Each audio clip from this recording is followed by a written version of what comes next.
Please excuse my render time. I must render before I can begin.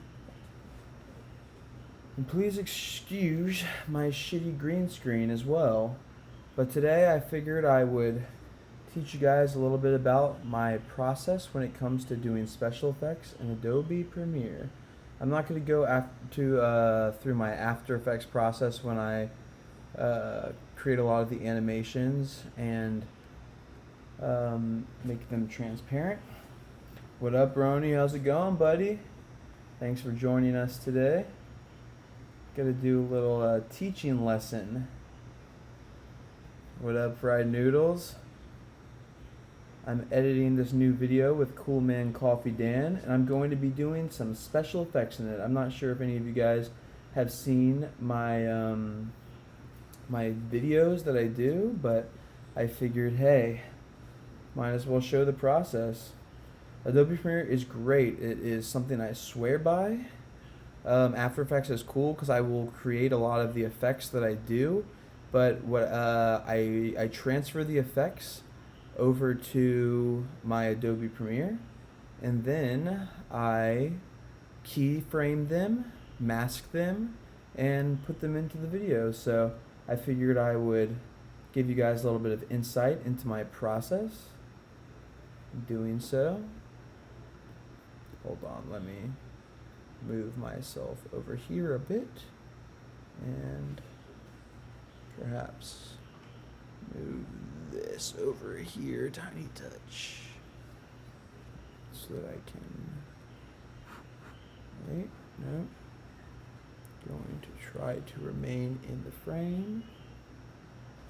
Dude, honestly, I love how much you teach people stuff. I love it so much, and yes, your vids are good.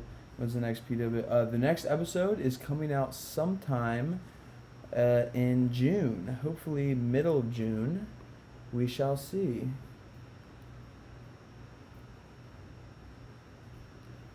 Because I'm working with some pretty big YouTubers / Instagrammers in this one. I will give you why thank you, Fried Noodles.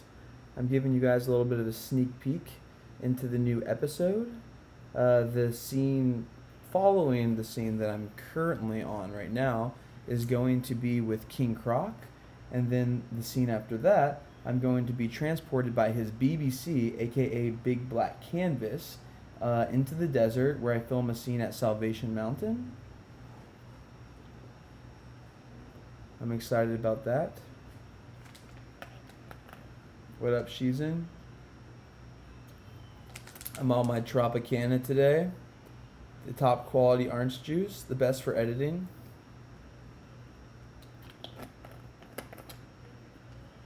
Wouldn't mind a good smoothie right now. Unfortunately, I don't have a blender.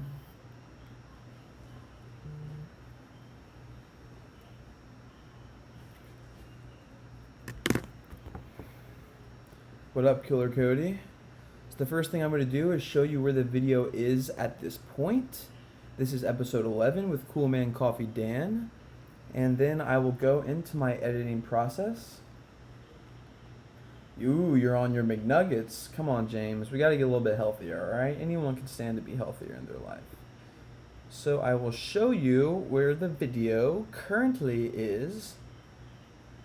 And then I'm going to go in and do some edits where I feel as though, and I would love to get your advice or any ideas you guys have. I feel as though collaboration is very important in my process, and I respect everything that the that the chat says. And so no idea is a bad idea, and some ideas I might take, others I might not. So I just figured this would be pretty cool to do so you guys can get a little bit of an insight into my process. So I have not inserted the beginning scene where basically in the beginning scene I talk to my grandmother who's captured in a painting, and she tells me that I need to release my grandfather from the paint nexus. If you guys are caught up on the series, you'll know a little bit about what the paint nexus is. My grandfather was trapped in it, as well as my older brother, who was able to be released through the Da Vinci Dyad. And so now the only way that I'm able to release my brother is by, or not release my brother, but release Da Vinci from the brush, is to be able to, hold on, I'm about to play this, to become a great artist and finish my training under my master. So this is really the episode that goes into my origin story, where it talks a lot about how I never completed my training, and I have to do so in episode 12. So here we go. We can watch the episode to this point, and if anyone has any suggestions, ideas, I'm down to hear it. Alright, well guess what? It doesn't matter, because now I'm going to complete my training and I'll finally be a good enough artist to bring you out, okay buddy? And that's Cool Man Coffee Dan, aka Billy Gonzalez, for any of you guys who do not know who that is. He's an incredible animator. And so I need to animate his two animations that he's seen. Wait a minute! Who the heck are you? You're not in there yet, so Who am I? My special effects. I'll go a little bit into special effects for this. I'm Cool Man Coffee Dan. I'm here with Nobilify. It's time that you join us, Brooks. I'm not gonna take no for an answer. Nobilified, really? Join you? In your dreams! I'm gonna take you down. Get ready! Huh. Are you ready, Da Vinci? Ready, Van Gogh? Let's show them the power of the Pintori Trifecta! So obviously I need to insert some special effects in this scene here.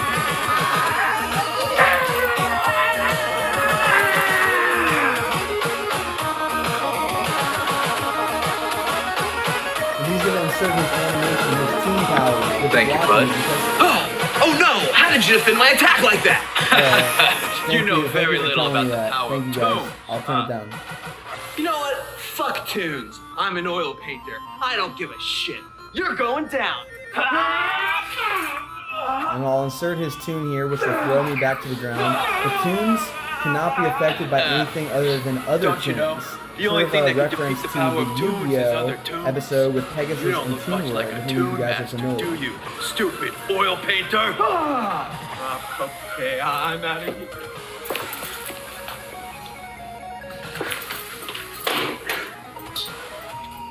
Fuck, guys, what am I supposed to do? I have no idea. This is a fucking animator. I'm not a tune master like he is. How am I supposed to defeat him? I'm an oil painter. I'm an oil painter. Van Gogh's voice by Blake Rozier and Mudflap's voice for Da Vinci will be inserted into all the scenes where the brushes are shaking. Come on, man. Talk about what, huh? Ha! Well, if it isn't Cool Man Coffee Dan, This what is do we got another going on YouTube here? animator called The Talentless Writer. Talentless He's Writer, awesome. my He ultimate came rival. in to So defend me, unexpected. essentially.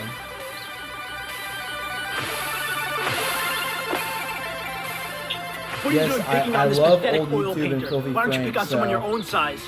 So once again, it Talentless comes down Writer. to this. huh? The Talentless Looks like Writer is it. in the chat. What the fuck is going on here, man? All right. I haven't put in Let's your do this animations thing. yet. Bubby, I'm going to be doing I that choose today. you. You're What going is he down, doing? Cool Man Coffee Dan. Come on out, bird. He will shoot out his bird. And the bird's going to say, "It's time to eat your cereal." It's time for me to get the fuck out of here. Ooh, yes, narrowly escaped death once again, boys. Let's go. Peace. All right, and now onward to complete my training.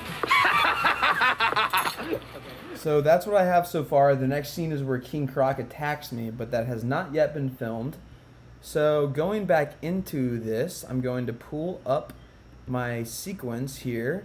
And I think the first thing I want to do is make it a little bit more awkward by removing the music as soon as Cool Man Coffee Dan begins to climb down, to kind of add that strange awkwardness to it. So that scene takes place right about here. Ha! Who am I? And so what I'll do is, using my cut tool here, I'm going to go into my music track and cut it right here until the end, right when he begins to explain who he is, right here. Therefore, cutting this music out will make things exponentially more awkward. Let's see how that flies. The heck are you? Ha! Who am I? That's hilarious. I'm Cool Man Coffee Dan. I'm here with Nobilify. I love it's it. time that you join us, Brooks. I'm not gonna take no for an answer. Nobilified, really? Join you in your dreams. So the next thing that I want to do is return to the beginning here where we have the scene where I'm kind of having an anime like oh moment back and forth between Coffee Dan. So I think what I'll do here is go ahead and let's see. I have a lot of my things that I've already put a lot of stuff together from Footage Crate and edit it in Adobe After Effects. So let's see what we got going on here. Let's see, anime. There's some speed lines we have in here. That speed line's lightning. I want some anime speed lines, which will be outward, I believe. I really need to get more organized with my speed lines, apparently.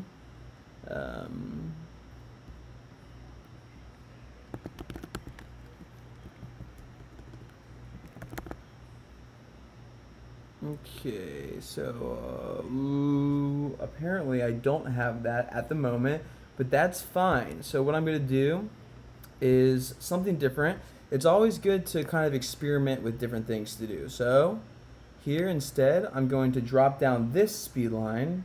Haha, LMAFAO, that's great. I use Adobe After Effects to keyframe and mask out things that I've already created in, I use After Effects to create a lot of effects, and then I keyframe them and mask them using Premiere. So what I'm going to do here is, let's see, we got this moment, which is, well, let's go ahead and the first thing that I want to do is go to my effect controls, and just so I can, let's see, just so I can kind of see what's going on, I'm going to go down to a blend mode.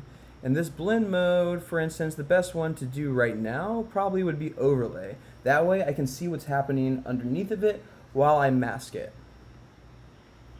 So I want it to take place pretty much right when I'm like, oh, and see Cool Man Coffee Dan.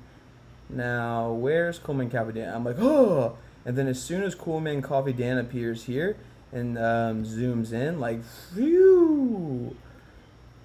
Let's see. Actually, I think the zoom in is kind of fine where it is, but when I come here, what I want to do is kind of like start the speed lines right about here. So I'll go over to where my speed lines are, and I'm going to drag the speed. Oh, for some reason the speed lines have a sound, and so the best way to get rid of a sound so that it doesn't overlay tracks is to use the Option key on the Mac. I edit on Mac, so the Option key will select only the sound, and then you can delete it. Whereas normally the audio and video are automatically linked. So I wanted to start right about here, and so I will just simply drag this over top. So what you'll see now is as soon as it goes like to this point right here, this is where I want my speed lines to begin. Alright. And came in to say hi. I'm back to 80s music and driving. Hell yeah. Yeah, no, I'm just giving a little lesson on special effects because it's really not that hard once you kind of get the hang of it. And so I'm going to show you guys a lot of helpful things that anyone can do in Adobe Premiere. So, let's see. So once I get to this point and the speed lines appear, the next thing that I want to do, once it's completely zoomed in, that's when I want my speed lines to begin. So, right here, and you can see that I created under my opacity mask here, the blend mode is on overlay. And so what that means is you can kind of see what's going on. I'm not going to keep it on overlay. I'm just doing that because the next thing I want to do is create an opacity mask. Now, when you insert your opacity mask, what you'll notice is it's going to create like a circle, And I want my blend lines to be behind me, not on top of me. So in order to do that, I'm going to go to inverted. Now when I click inverted, you'll notice the speed lines go behind me. Now, in order to add pins and get it to where I actually am, is really simple. You just go to where this is and the pin option will automatically connect. You create a new point. And I'm going to start by dragging these points here onto where I am, like so that I can easily mask. And see, it can be difficult. Sometimes what I do is I'll zoom in when I'm creating my points to make it easier. Do you have lots of saves effects that you've made in the past? Yes, so I make a lot of my effects. How long have you been rocking the bandana? I started wearing the bandana right when I started my YouTube channel. So in October, or yeah, it was around October, I think. So I started wearing the bandana around then, and it just sort of stuck. It's great because I always forget my masks in public, and obviously in the pandemic you need one. So I just pull it up, and I'm pandemic ready, baby. Okay, so I'm going to continue to mask this out so I can get it to where I am. Kind of just go ahead and click on the points and drag the points to where they need to be. And whenever you feel like you need another point, just use the pin tool, which automatically is going to be a part of, let's see, it's just going to automatically show up. You don't have to really select the pin tool, but if you did want to, the pin tool is right down here in your toolbox on the left hand side. So, do you have a lot of say? Yes, I did. I do a lot of these effects already in After Effects because the Premiere is pretty limited when it comes to the effects that you can create. So, the effects that I create in After Effects, I then import into my Premiere in order to mask them and put them into the final video product. So now I'm going to just sort of drag this down here. Actually, we're going to create another pin just so I can have this kind of perfect. And we'll take it here, I think. That'll be about good because I'm going to feather this afterwards to about here. And then create another pin to drag this down here. And yet again, another pin right here. And see, masking, a lot of people don't know how to do it when it comes to editing, but it's really not that difficult. You guys can see it is time consuming, and there are sometimes easier shortcuts in order to achieve the effects I'm getting. But really, if you want the best effects, it's really, you got to put the effort into it. So, go Power Rangers. Yes, exactly. Now, here we are. And so, yes, this is a time-consuming process because you're also working with time. Time becomes an element. Like, I think about doing special effects very similarly to painting. And that's because it's just layers and layers and layers. You just have to think about that. The only different factor is time. So you're working against time and with time at the same time. Ooh, got to get my OJ in there. I am an orange juice addict. That is for sure. Anyone that knows me knows that. I probably consume more orange juice than most people in the world. A lot of times I like to make smoothies with them. Frozen strawberries and orange juice, that's it. It's a very simple smoothie. Dax Flame would approve. Sometimes simplicity is best. All right, so now that I have... No, I don't pirate the software, but I do have an alumni account with Maryland Institute College of Art, the art college that I went to, so I'm able to get them at a discounted price. I have the Creative Suite for $39 a month, and that's very affordable for me, whereas most of the time the Creative Suite is a bit more expensive. But what's up, Maya? Thanks for joining. Now that I have my, hold on, I think I need to move this a little bit here. Now that I have this down, what I'm going to do is I'm going to go ahead and turn my blend mode from overlay, because we were just doing that to kind of see what was behind it, back to normal. And now that it's in normal, the next thing that I want to do, I want to feather the mask a little bit. So it's at 10 right now. I would recommend going to 15. Now that's at 15, I'm going to expand it a little bit as well to probably about 4 should be good. And let's see what that looks like now. No, I kind of am noticing now that this mask needs to be brought in a little bit. So an easy way to do that is to go ahead back to your opacity mask, and once you get there, you can, instead of expanding it outward, begin to expand it inward, like so. So by expanding it inward, you're going to go into the negative, but the negative will kind of cut in, like so. And then feather it out a little bit more, as much as you need. And feather it in if you need to as well. But I'm noticing here I see a bit of a white out here, and I don't want that. So I'm going to go back into my mask path, and then sometimes you need to zoom in. When you zoom in, you can see what the issue is. And hold on. First off, drag this up here. Oh no, see, sometimes yeah, this is a very easy mistake to make. Here we go. A very easy mistake to make is you'll see the different points. You have to be very careful, because if you select a handlebar, it's going to turn things. Whereas if you select just a point here, it will pull it in. And the handlebar, as you can see right here, is going to completely turn everything. So I don't want that. So now here, I'm going to get the handlebar so things are straightened out a bit more. And then I will take my points and then drag them down a bit more, like here. Once again, drag it to about here. And then it's looking like I could probably feather inward a little bit more, or maybe even, I'm going to zoom out now, maybe even create another point here, pull it in, and then expand the mask inward just a little bit more. So that's a little bit too much. I'm thinking like that 13, and feather it a little bit less. You want to really work with your feather and expansion settings. So maybe feather it around there. Move the mask point in a bit more here. And when we zoom out, I'm going to go ahead and just go to fit right here.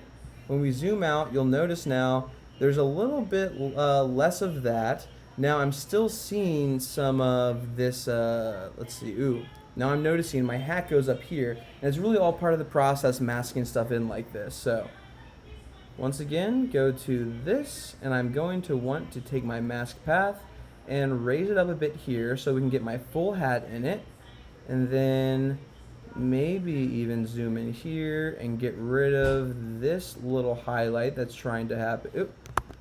Control Z, guys. Control Z is very important within Premiere, or really any program. You don't have it in oil painting, you'll notice. Sometimes I wish I had Control Z and auto save within oil painting, but the world just does not work like that. So I am seeing, once again, there's still a little bit of a glow here. It doesn't bother me that much, but just for good measure, I'm going to go ahead and mess around with the mask expansion, expand it back in just a bit more, maybe feather it a little bit less, and here we have what I think looks pretty good. So let's go ahead and once again go to fit, and you can see now I have my anime background, which has appeared. Thank you, Crester Bro. Dang, well, I'm out from that. I hope you don't have to do this for every frame. Oh, you do, but the great part about keyframes is that if you put them into the future a bit more, a lot of the times it'll do the work for you. So let's see. Now, what I think would be nice is to add, now you see here, we've got this taking place as soon as this begins.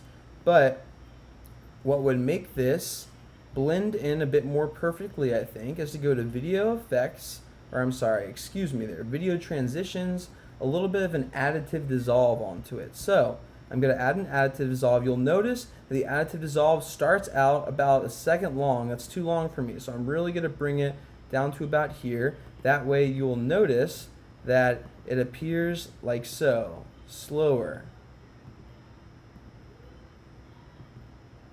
Now when I get to here, I'm noticing it appears as though the mask has transferred over. And now let's check our keyframes here.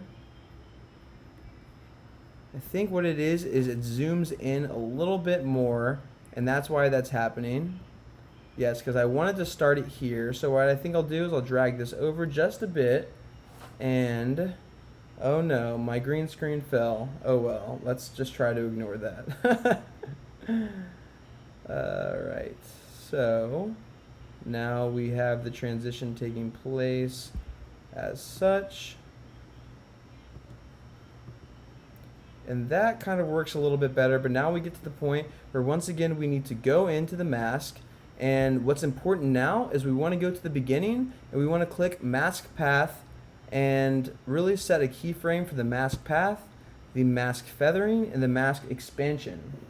Now the next step is going to be creating a keyframe right about here where it appears as though everything is kind of completely zoomed in. We don't need to do every keyframe, guys, because a lot of the times the program will do the work for you and kind of predict the way things are. So I'm about 4 frames into the future here, and so I'm going to go back to my mask path, and now what I'm going to do is I'm going to drag things down once again to kind of fit to where I am. So here we find ourselves dragging once again, and you notice that I'm just going to keep it in, I'm not going to go back into my blend mode overlay. At this point, I think that would be a little bit excessive since I already have my mask where I want it to be. No, don't do that. Let's see here, create a new point, drag that point down. So we have that here. Might as well go ahead and drag this point down to even here, I think would be fine. Sometimes just the minor details you can work around. Now, let's see, it's on your face. Well done. How long do you do in one session? Well, I'm going to be working until 12 tonight. I want this episode to drop sometime mid-June. I'm doing an episode once a month of Painting with Brooks, so you can expect that. A video once a week, but some of them are going to be different. Some of them are going to be interviews. Some might be a little bit more like vlog style. Let's see. Now, I'm going to go ahead and turn the opacity down just a little bit right here. And you'll notice I didn't keyframe the opacity because I don't want to, the reason I'm doing that is I don't want the opacity to change over time. Now I'm seeing my hat is here.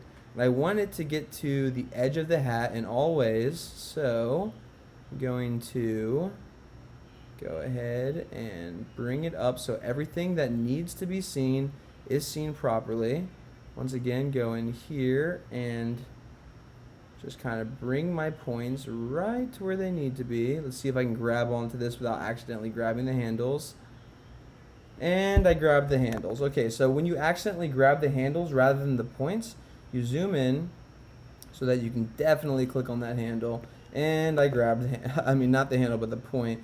Grab the handle again. So here we go. Now we're really zoomed in. We're going to get to the point where we're not going to have to worry about the handles because I don't fucking know what it is about Adobe Premiere, but they're obsessed with those goddamn handles. They just think that they're doing such a big service to you by having them. They're not at all. Alright, so once again, we'll go back to fit.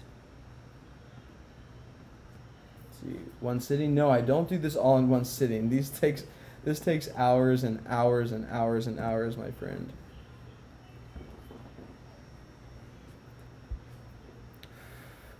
What up, Evan Terra? Yes, I'm going to be trying to do more late night streams, and my friend Michael had the idea to do some editing streams where I show my editing process, because editing is one of my passions. I've been doing it just as long as I've been painting, ever since I've been using After Effects and Premiere since I was 12 years old. My dad pirated it for me because I always used to love making like silly videos when I was a kid.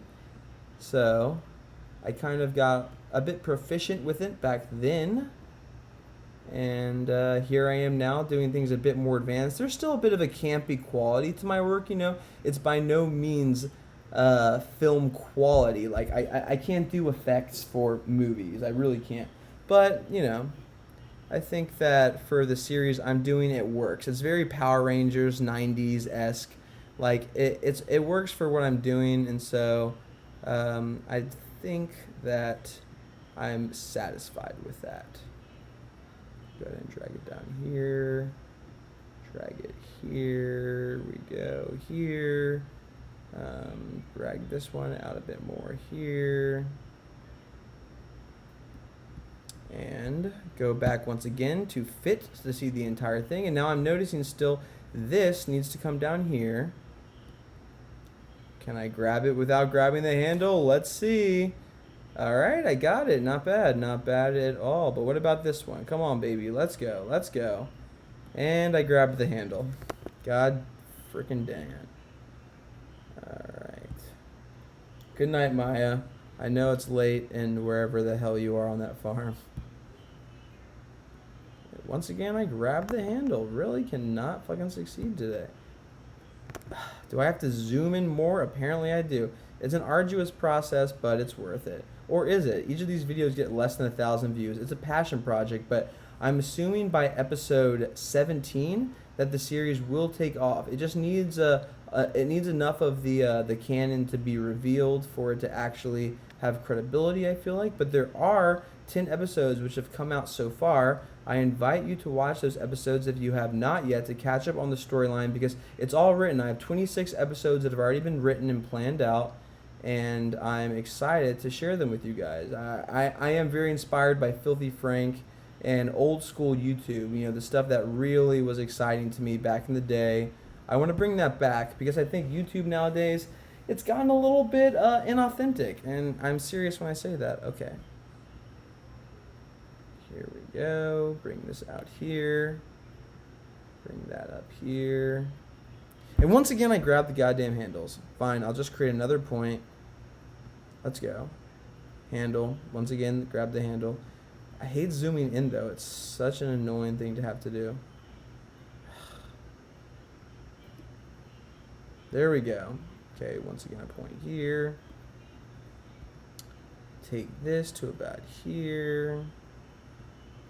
And so what you'll notice now is I didn't do every frame. I went ahead and I framed it to this point here. Now I'm going to go ahead and change my blend mode on this back to my, rather than being, or I'm going to change my opacity back up so that you see it like this. Now if you check out the what's happening now, you'll notice that a lot of the work is kind of done for you.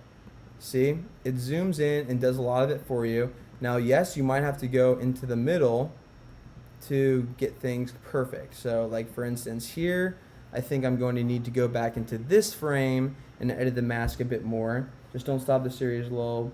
Do please make another. I'll even fucking...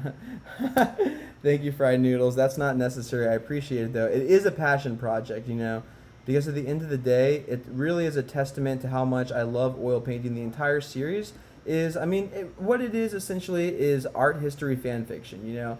Being able to capture the spirits, almost like Pokemon, capture the spirits of dead artists and really go into their past. And you'll notice if you watch the episodes, there are some, although a little bit twisted, I take the blank spaces within art history, the stuff that people don't realize. For instance, Katarina in episode 10 is a character which is completely based on the mysterious mother of Da Vinci, which we know very little about. We know a bit more about his father, we know a bit more about him, but we know very little about Katarina. And so in my series, Katarina is a very godlike creature who she came to this world, and she was the original artist who brought art to the world. And Da Vinci is, in a sense, a demigod of art.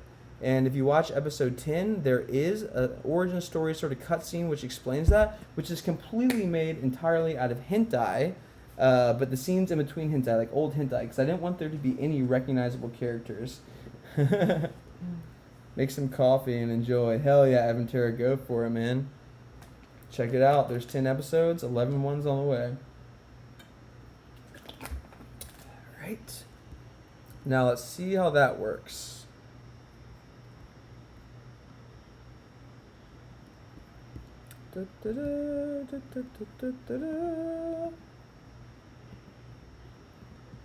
So it blends in, and here we have it really, but now it gets to this point, and you'll notice my cheek is coming out a bit more around here.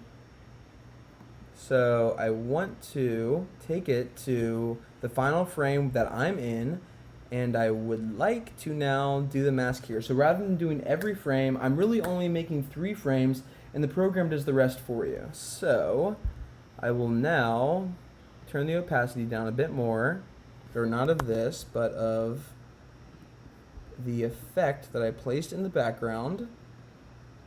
So the opacity is down now to the point where I can kind of see where I need to drag my mask. And now I'm going to zoom in, drag the mask out here a bit, and I grab the goddamn handle. I swear to fucking God, if I grab the handle one more time, well, I'm going to, because there's Adobe, it just doesn't really give you a choice, it would seem. Let's create another keyframe here, drag that out just a tiny bit, go down here to where I can take this and pull it to a point. Let's see. Okay, right about here I think is good. Right about here I think is probably going to be fine. Right about here works as well. Let's see.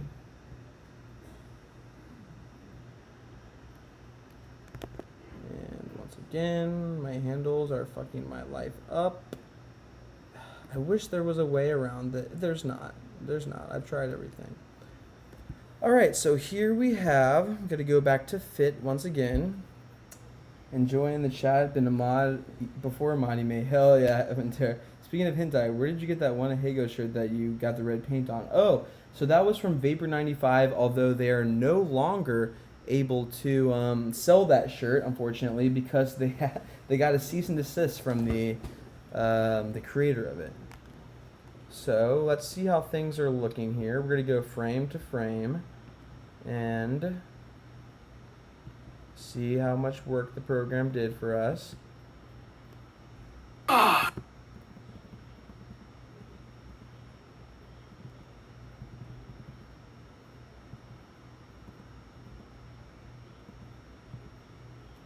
It looks like even here I need to drag this out.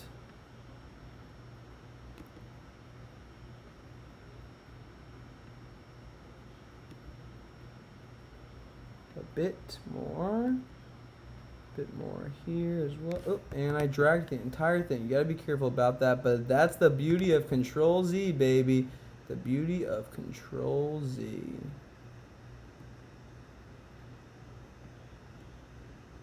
And I hope you guys are learning a thing or two. I recommend Adobe After Effects as well as Premiere Pro. I use just the Adobe Creative Suite, and you can do all of this within it. It is not to also if you want to learn how to do the effects and create them, After Effects, I recommend Video Copilot. The guy who does Video Copilot, he started it, and now he's working for Lucasfilm. His Video Copilot series was so successful that he is in fact now working for Lucasfilm on the new Star Wars series. Like, talk about coming a long way. A long, long way.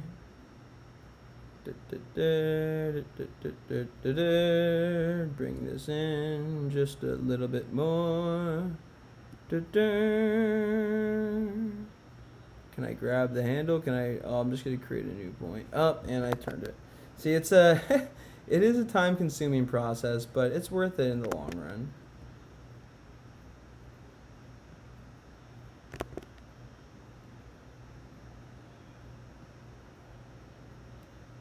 And if anyone is knowledgeable in the program and has things that they can show me, I taught this to myself, really. So in After Effects, that was too hard for me to teach myself, so I did use Video Copilot. But Premiere, I have almost entirely taught myself. So let's see, we're gonna get another thing here, bring that to about here. Oh, and I grabbed the handle. Fucking handles! Grabbing the handle rather than the point is like the ultimate fuckfest of this program. There we go. Okay. Alright. Go back to Fit. And let's see how that takes us. I think what I'll do now is also kind of bring the mask expansion. It's at -13 right now. I think I'm going to take it to about -16. And here we go. Oh wait, actually no. It looks like I have a little bit more of a hat up here I need to get.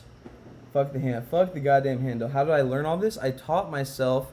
I like to do videos when I was in middle school, and so I learned. I was doing like special effects in middle school. My YouTube channel back then got pretty popular, but when I got into high school, all of my friends, like little brothers and sisters, liked it and made fun of me, and so I deleted the channel. It was one of the biggest mistakes I've ever made, and I can't get those videos back. I've tried everything. They're gone. It's sad. I had a series called Ninja Boy. It was very based around Naruto, where I essentially just did effects from Naruto, and it was fun, but you know. So let's bring the opacity of this back up to 100%. Wait a minute. No, here we go. And let's see how this looks. And it's going to be very fast. So I'm like, oh, and there we go. And I'm seeing this here. I think we could have a bit more of expansion at this point. No, that really just needs the mask path to be edited a bit more to come out. Right.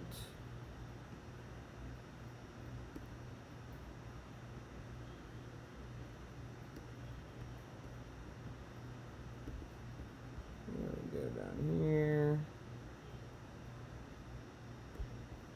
And I'm not going to obsess over the small details because this really is going to be such a fast-paced scene, you know. And I think that should be about good. So I'm going to go back to fit and just kind of play through it. Make sure that things are where they should be.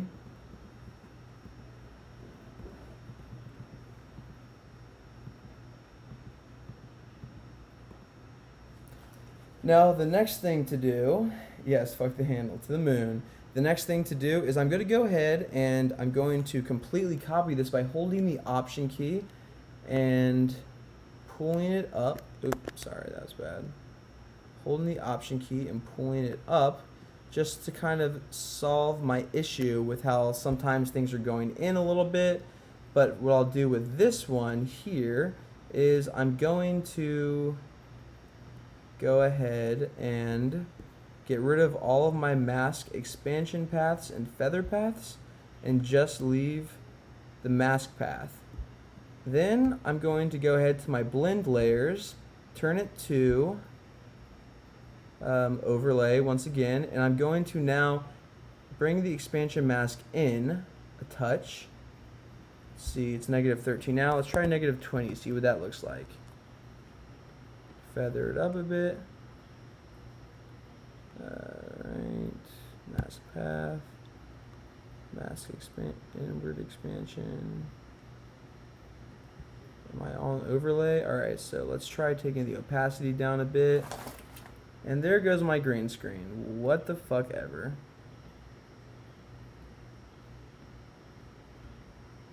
Feather it out more. Alright. Expand it back a bit more. And now see what that did is it kind of softened the edges and it brought what was happening in the background. Okay, you know what? Fuck this goddamn green screen. I'm done with it. Sorry, guys. It's just, I need to get an actual green screen. That's going to happen soon. So, now we have me being like, oh! And once it gets to the point where Coffee Dan is, I want the entire thing to just stop. So, going to cut it there, and, oh wait, nope, I cut it a little, I cut the frame a little bit too soon, so I want to cut it here. Once I cut it here, or let's see, this should be it. Now, removing it here will get me golden. The next thing you want to do is when you're working with special effects like this, especially when you don't have a very powerful computer, is you want to render frequently. If you're doing basic stuff, you don't have to worry about it, but when you're working with special effects, rendering frequently is key. So what you do is you go and you just click render into out, and depending on the, see, this isn't taking too long. Sometimes if you do more special effects, it takes much longer. So now let's see how that All right, looks. guess what? And so now what I'm going to do is I'm going to do that exact same effect for every time that it zooms in. That's going to take a long time, but I'll do that later.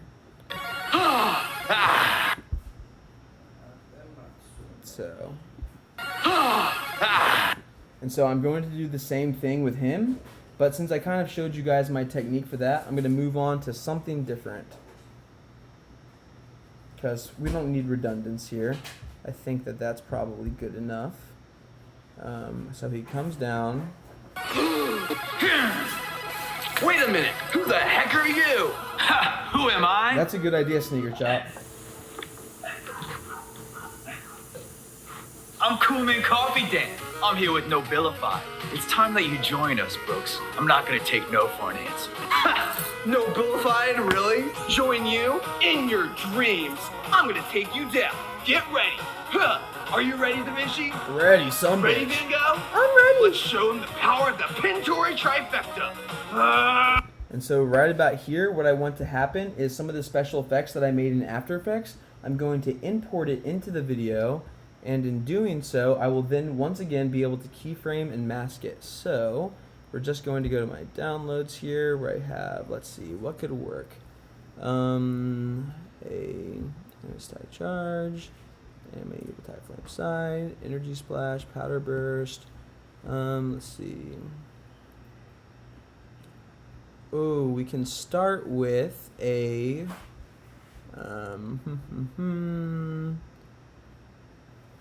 why don't we start with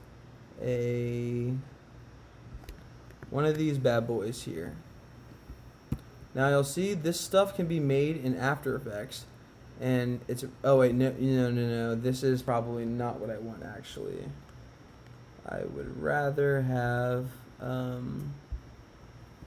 a flash lightning arc, flash lightning burst. Yeah, so I'll bring in my flash lightning bursts here, drag them on, and now what you'll see is I have my lightning burst, which I edited in Adobe After Effects, and I've imported. You can see there's a sort of lightning burst taking place. Then another one here. I want to stack them on top of each other to kind of give it more of a lightning burst double effect on top of one another, like so. Like, yeah. So my left arm, I'm first working with my left arm, but what I want to do is I want to position it. So now I'm going over to my effect controls where you see position. I'm going to go ahead and set a keyframe for scale and for position and for rotation, just for good measure. And so now I will drag this over here, and then this one down here, which is essentially the same thing. I'm going to drag, but I'm also going to shrink it down a little bit so that it comes to the end of the brush, like so. Now you'll notice what's happening is it looks like the brush has some power, but it looks like the power is sort of emanating here at first, and I would like that to take place in the brush area. So I'm going to, I'm going to go to the effect, and then this is how keyframes work, guys. I'm going to now drag this over here, and then probably down a little bit so that it kind of takes place at the end of the brush. And I want to do the same thing with this one here. So now we got this down a little bit lower, got my double sparks. Now this is where blend layers come in. And the coolest part about blend layers is you can affect how your effects are taking to the video. Now, what I'm going to do is once again, I'm going over here to my effect controls, and I'm going to go to my blend layers. Now, there's different sort of things that take place here. If you look, you'll see your darken, multiply, and when it goes from darken to darker color, what this does is it will darken your effect or video, how it appears over top and layered and blends with a video layer underneath of it. Then you'll have your lighten into lighter colors here, and what that's going to do is it's really going to affect brightening it onto the surface. Yes, the Dragon Ball references. Yes, definitely Dragon Ball references here. And so what I want is I want to lighten it up. So what I'm going to do is I'm going to go to linear dodge. Now what that does, you'll notice, look how when I use my linear dodge blur, or my linear dodge blend mode rather, it starts to get much brighter. And if you look at it, you'll see now it really has the effect of being real lightning, whereas before it was a little bit darker. So now we're back, we have some bright lightning, but I'm thinking Van Gogh would have more of a green lightning sort of thing to him. So this is where things get a little bit interesting. This is where we're going to use a feature in Adobe Premiere, which is also in After Effects, just the creative suite in general, called Lumetri Color. Now when you go to Lumetri Color, which is under your effects bar, and notice how I'm under the effects right now. We have color, audio, editing, assembly, all of these things, but for me, I'm going over effects. So we're going to be remaining in the effects bar for now. Now with the Lumetri Color, what you can do is you can go to your curves. Now what's interesting about the curves is there's a lot of different ways to fuck around with it, but really if you'd like to change the color of it, you go to hue versus hue. Now hue versus hue will change the color of what's taking place in it, and I'm going for kind of a green look with this, I think. And so green here, but with Van Gogh, I'm thinking, you know, you have green and yellow for the sunflowers, maybe a little bit more of an orange. So I'm going to go ahead and change this yellow to a bit more of an orange color, if I can find it. Sometimes you just mess around until you can find the perfect color, because it's always different. Oh, here we go up here. That's looking a bit more in the realm of orange. Right around here, and where's my Van Gogh orange? Well, that should do a bit, I think. And so now what you'll notice is the effect appears like so, like, and kind of emanates out from, but originates, but because of the keyframe that I placed in, it originates from the brush as so, like, and kind of blasts out. Now, in doing so, what that does essentially is it allows the effect which has been placed in to exist within its own sort of setting. And the easiest way, you ever have the power up special effect, like level up essentially, the one from your PWB videos, you ever gonna have that power up special? I think I will. Maybe you should use a mix of the colors from the Sky of Starry Night for the Van Gogh one. You know what? I love that. So you know what I think we'll do? Let's get some blue in there as well. Let's really go for it. So what I'll do now is I'm gonna add, because you know Van Gogh's pretty powerful, so I'm gonna go ahead and I'll add a third special effect in there, and that emanates from probably, we can just go ahead, bring that up to the top here like so. Once again, we can go into our hue versus hue, and then bring that to a more sort of bluish color. I'm looking for, like, that's a very sort of Starry Night color, but I think a Starry Night color could be a little bit darker. So now we'll go up to basic correction. Now basic correction is a bit easier. It doesn't change the tone entirely, but you can mess around with the temperature and brightness. So by bringing the temperature down, you'll notice that you're able to, let's see, take the contrast, maybe move the contrast up, increase the saturation of it, maybe pull down the shadows a bit, take down the whites if possible, heighten the blacks, tint it. No, I want to maintain my light, bring my exposure. That seems about good. I'm going to go ahead and still mess around with my curves a little bit, back down to hue versus hue, because I think it could be more of a Van Gogh Starry Night blue still, and that's looking a little bit closer to it. So now let's see how that looks. We got our Van Gogh blue popping out of there as well, but what you'll notice is I have not turned the Van Gogh blue electricity blend mode to the linear dodge add as I was showing you guys earlier. So now I'm going to do that, and you'll notice, see what happens is it becomes far brighter, and now it appears as such. And so that's really just the explosion where the power comes from, like that.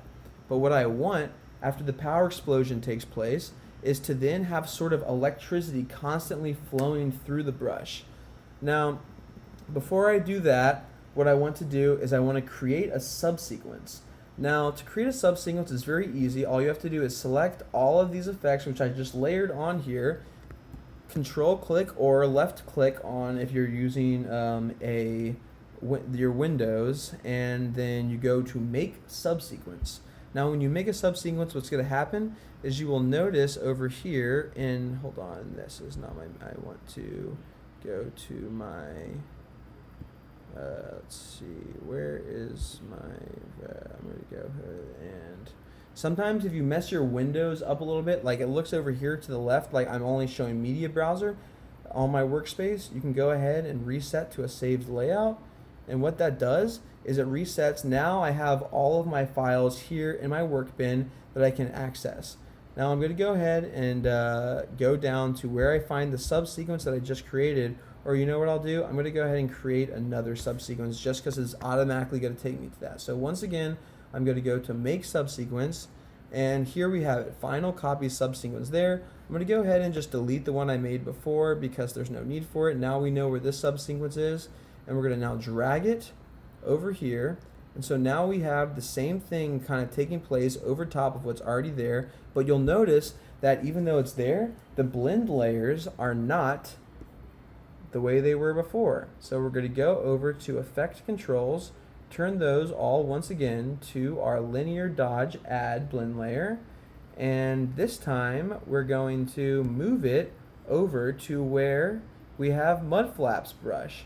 Now I'm going to rotate it a bit like so, kind of get it to where mud flap is. Now if I want the scale to take place a little bit differently, you'll see what's going to happen here is the scale is uniform scale. I don't want that at this point because I won't be able to drag it to reach the whole brush. So I'm clicking out of uniform scale, and I'm going to increase the width of it. But I'll also rotate it a bit so that now it's a little bit closer, and you'll notice that it's able to be the whole full size of the brush. But I don't want the mud flap electric burst to appear to be the same exact mud burst as the Van Gogh one.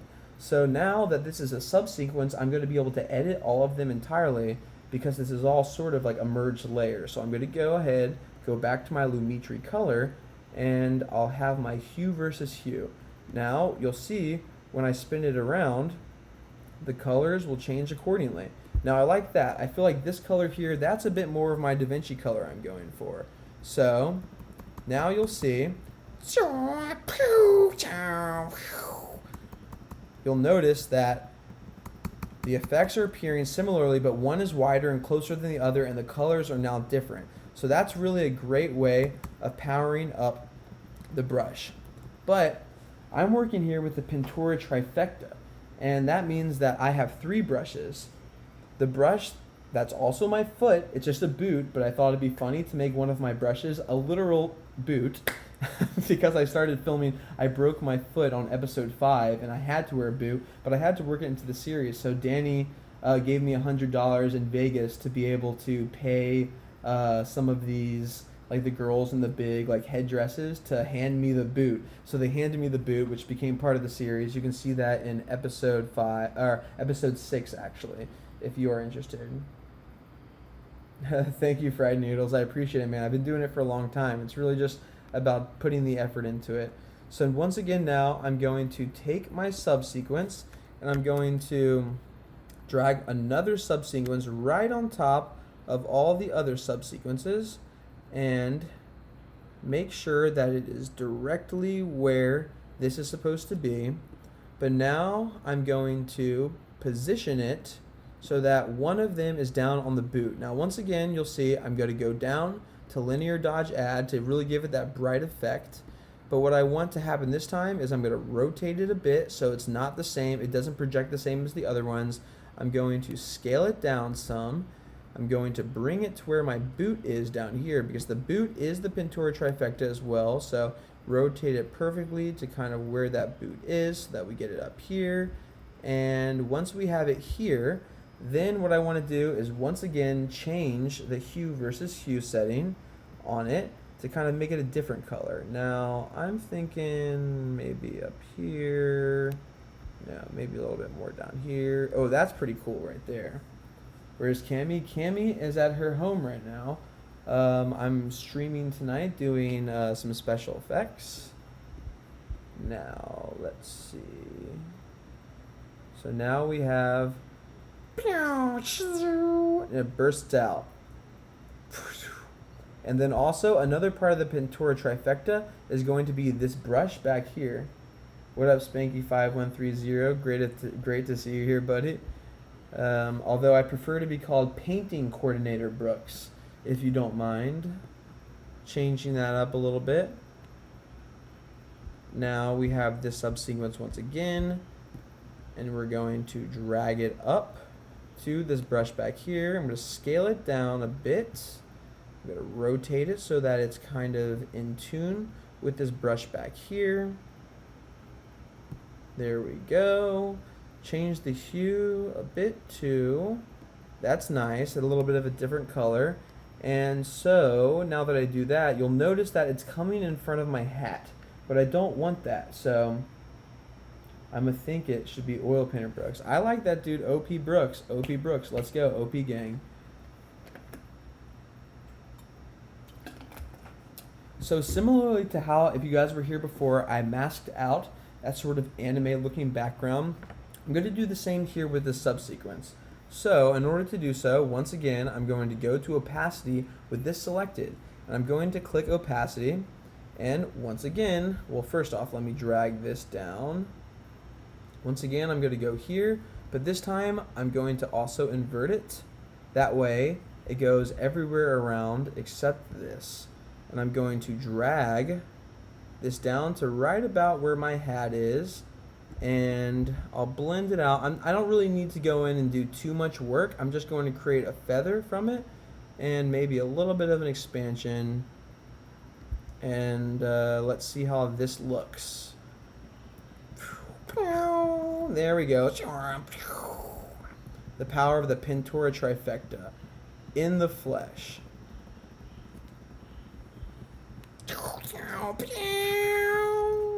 Not bad, not bad at all, not bad at all. So once the burst has come out, the next thing that I want is I want to do a sort of sustained power going through the brushes as they're continuing to power up. Put little Easter eggs in your video. Oh, trust me, there are Easter eggs. You just gotta look for them. I do have Easter eggs in there, don't you worry about that. So let me go back to my effects that I edited in After Effects. And let's see, I think a good one to use would be a looping sort of blaster bolt thing, but it's going to be a, hold on, let's look at this here, see how this looks.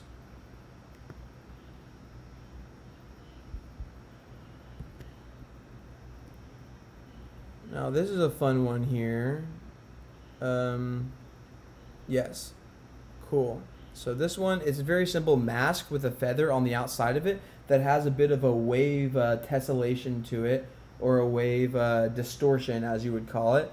And the mask is done, it's how they do lightsaber effects, where you create a mask, you add a distortion effect to it, and then you create another mask, you blend that out underneath, and then use colors to be able to sort of color and create that saturation, that glow to it, as well as adding a bit of a lightning effect. But you know, I think that what would be cooler is a, let's see, let's go to Buster once again. Oh, I only have one, do I? Only have one, do I? Alright, that's fine then. I apparently need to go back in and re-export that and onto my drive. I got Dropbox and it just started transferring all this shit over and taking my files. I didn't realize it was going to do that. Very annoying. I'm not the greatest at like understanding computer and storage, but you know, I do. Hold on, let's see. Wrap. Let's see how we can get a wrap here. Do we have, because I thought that there was one that wrapped around. Apparently I did not save that properly, but that's fine. We're gonna go ahead and I have something else that I think will look good as a sort of dual blaster bolt that I think would be fine. And let's see how this looks. Alright, so this is a kind of dual blaster bolt going on here, and that's sustained. So after the initial burst happens, what I'm going to do is I'm going to add in, well, first off, let me see, this adjustment layer. I'm going to take this whole adjustment layer up, and that's just my color grading here.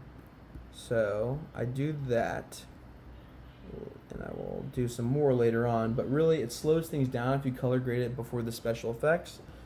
So here we are with my blast, which I can get to go around each of my swords as the actual bursts begin.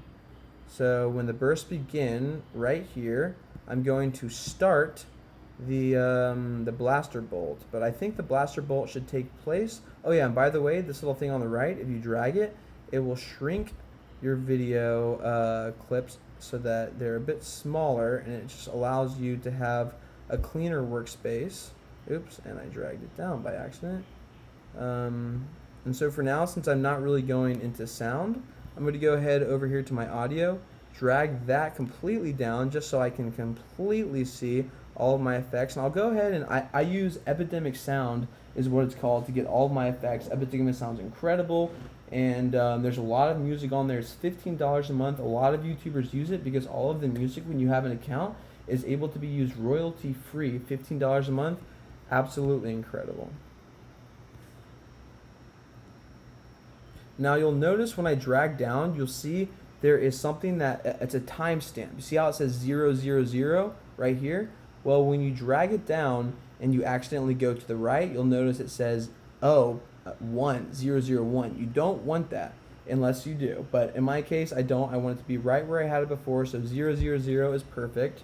Now I'm going to take this looping buster bolt and go ahead and drop it right here. And so, where did I put that looping buster beam? I don't want that yet. Go ahead and get this here. Hey Brooks, I gotta leave. Love you, dog. Take it easy. I hope all this works out. Can't wait to see the next painting video you've been working on. Love you on the chat. Have a good night. YouTube Fried Noodles, thanks for stopping by, man. I really appreciate it. I'm probably going to be going until around 12, but I don't know. I have a lot of editing to do, and I want this video to come out this month. We will be releasing a painting interview I'm doing with Sir Spence very soon.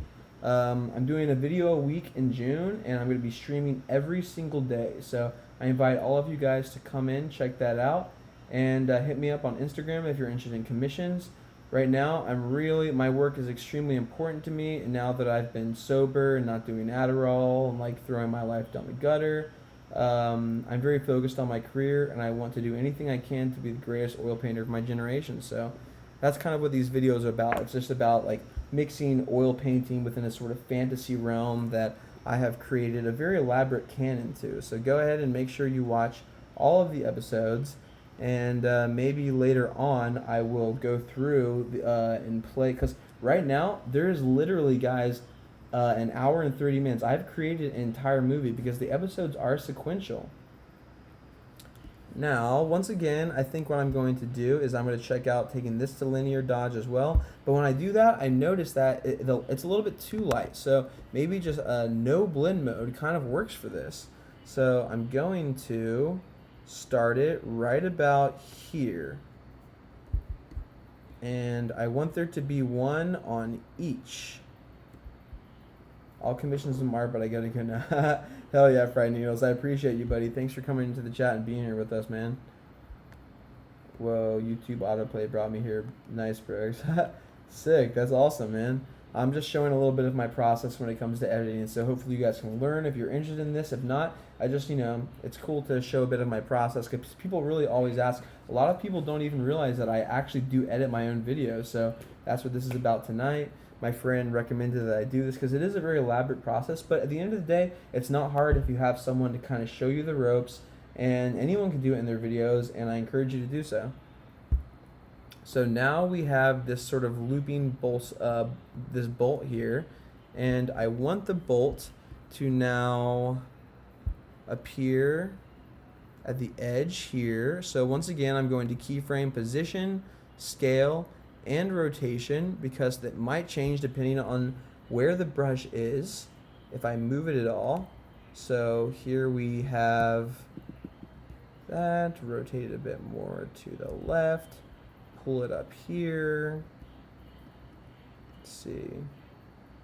Alright, so now we got this going on, and you'll notice now we have this sustained bolt. And from here, I think the position should move up a bit, just to kind of go along with the brush. So right about here, I think would be good.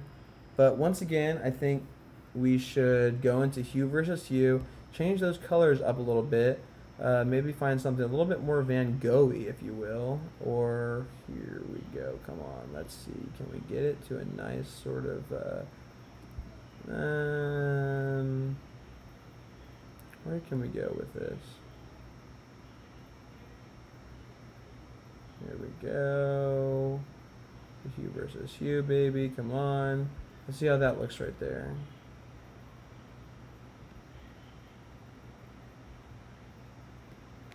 Alright, I'm kind of liking that right now. And so, the next thing I'm going to do is, you'll notice that before I actually was only using one layer for each of my bursts once I started. But now what I'm going to do, since I think that this could get a little bit brighter, or something else could happen to this one, because it feels like it exists a little bit outside, it comes forward a little bit too much. So I'm going to go here, control click, or right click if you're using a Windows operating system, and add track. Now what that does is it's just going to go ahead and add a track right above, sometimes below, depending, and I'm going to, using option, hold option, and then drag right above. Make sure the timestamp says 0000, and now there's another one right on top of it. But the one on top of it, I think let me see. I'm going to try doing overlay. Let's see how the overlay looks. So now what you see with overlay is it's kind of it's brightened it up a bit, but in order to kind of blend it a little bit more into the environment, what I'm going to do is go to my effects, and I will go to blur and sharpen and Gaussian blur. When it comes to pushing things into your physical environment, Gaussian blur is a must. So I got my Gaussian blur over here in my effects controls on this clip, and I'm going to blur it out a bit, see what that looks like. Alright, so blurring that out kind of brings it a little bit more into the environment, but maybe let's see what happens when I bring the blurred layer underneath the one here. Oops, I accidentally dragged it right on top of it and destroyed the other one. Let's see. And so now that has created a blur layer. Let me take that blur down a bit. I think it's a little bit too blurred. And let's work with the opacity layer on this one. And instead of overlay, let's try a linear dodge add. No, not liking that. And it's good to experiment with different things because it's always going to affect. There's lots of different kinds of blend layers. Maybe vivid light? No. Maybe hard light? No, I'm not liking that. Hey, Professor Brooks, sorry I'm late to class. Don't worry about it. I'm going to keep this video for everyone who's here. I'm going to keep this video unlisted, so save the link if you are interested in looking over my tutorial. But my lives, I always make them unlisted afterwards because I really want it to be exclusive to the people who tune in. So turn on bell notifications and feel free to check out all the lives I do. I try to do different things. All right, color dodge. Let's see how that looks. Not really changing too much. Linear burn. That's pretty cool. Let's see if I bring down the opacity a bit on that. No, I don't think the burn's right. Maybe a color burn. Yeah, oh no, I already tried that. A multiply. Maybe we go to screen. Okay, so no, let's go back to linear dodge add. But what I want to do for this one here is it's on normal right now. Maybe I take this to overlay. And that's not looking the way I want. Hard light? No. Vivid light? No, don't like that. Linear light? I kind of like that, but what I think I'm going to do now is I'm going to go to my Lumetri color, and I'm going to mess around with the exposure a little bit on that. Bring it down to something, maybe take down some of the highlights, mess around with the contrast, bring some shadows out of it, bring the whites down a touch. No, I still want to glow. Maybe the saturation will help. Let's see.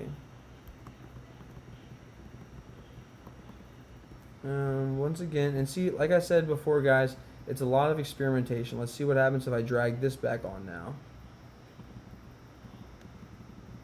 So I like that, but I think it could go down in opacity a bit. There we go. I like that. Thank you, Gelato. I like it. Hey boy, ooh woo. What's good, Ghost man? Nice to see you here.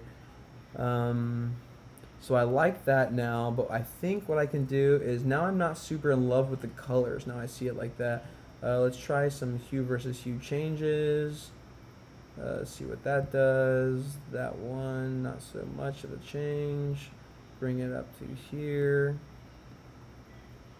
There we go. Ooh, I like that. Now that's some Van Gogh for you right there. Okay, so let's see what happens here now. Let's see the process where we are at in it. So now all of the brushes are powering up, blasting out, and you can see now we have this sort of taking place, this sustained sort of like traveling around taking place here. Now what I want to do for this is I'm going to go ahead and keyframe it so that it goes up here like so. And then I want to do the same thing for this one, kind of bring it up again to the right a little bit so that we see this is kind of traveling around up with the brush. Once again, bring this up some more. Same with this one. Bring this up a bit more here to kind of continue that glow. And then that's about it there. So now what I want to do is go ahead and see, look back at where, and now that I'm seeing this, I really do feel as that like those could be where they are the whole time. So let's go ahead and so back here it is a bit lower, but why don't we try bringing these keyframes here I created a little bit more over here so they move up quicker. So now we have them moving up quicker and really powering the brush up in that way. So let's see. Once again, I'm going to move this keyframe here. And moving the keyframes around just makes things get to that place that you put the keyframe a little bit quicker. So I think this could even be closer. Let's see. There we go. Now I'm liking that. That's what we want. All right, so now that I've kind of done that for that way, it's always very important to continuously render your workspace or else you're going to get glitches when you're doing things with a lot of special effects. So this might take a second. So if anyone has any advice or, you know, wants to give suggestions on what you think might be cool, I'm loved to hear it.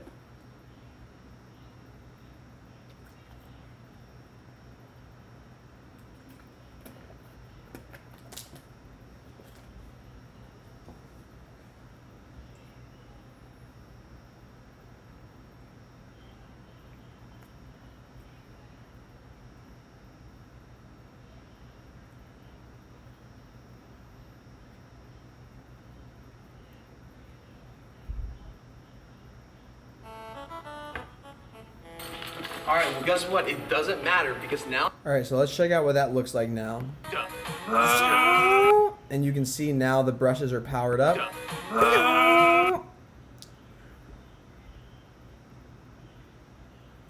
But I think that could go up quicker. So what I'm going to do is I'm going to take this whole portion here and see what happens if I move it forward just a little bit. So it's kind of going to be like... oh, no, I didn't mean to grab that. I meant to grab this. And I'm going to bring this forward just a little bit here. See what happens. And now it goes up quicker with the brush. See that? And once again, go into my sequence settings and render into out. But it'll be a little bit quicker this time because there's less to edit.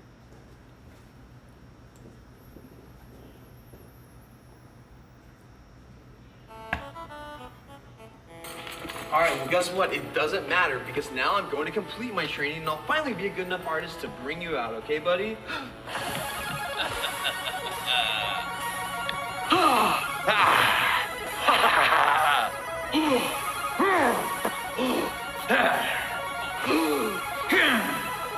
Wait a minute, who the heck are you? Ha! Who am I?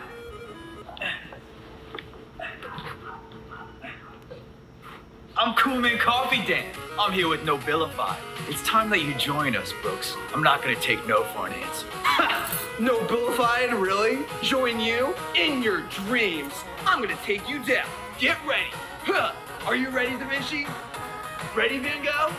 Let's show him the power of the Pintori trifecta. And so, even though that was just for a split moment, I think that what's happening is I think that these effects could slow down just a bit. So, I'm going to go ahead and down here, go to my speed duration. And what that's going to do is if I take that to 90, it's going to bring it to, let's see, it's going to continue all the way to the end. Zoom in, get rid of it here.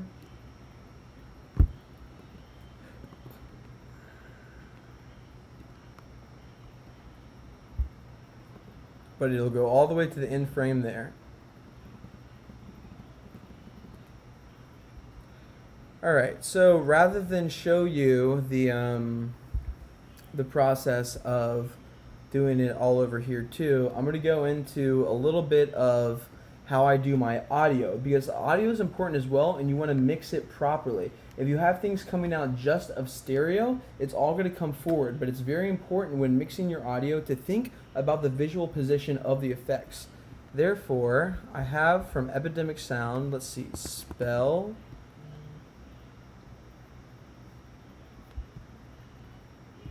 or magic spell build. Yes, so let's hear what that sounds like. Not quite. Maybe. Kind of like that. Not quite. Not quite.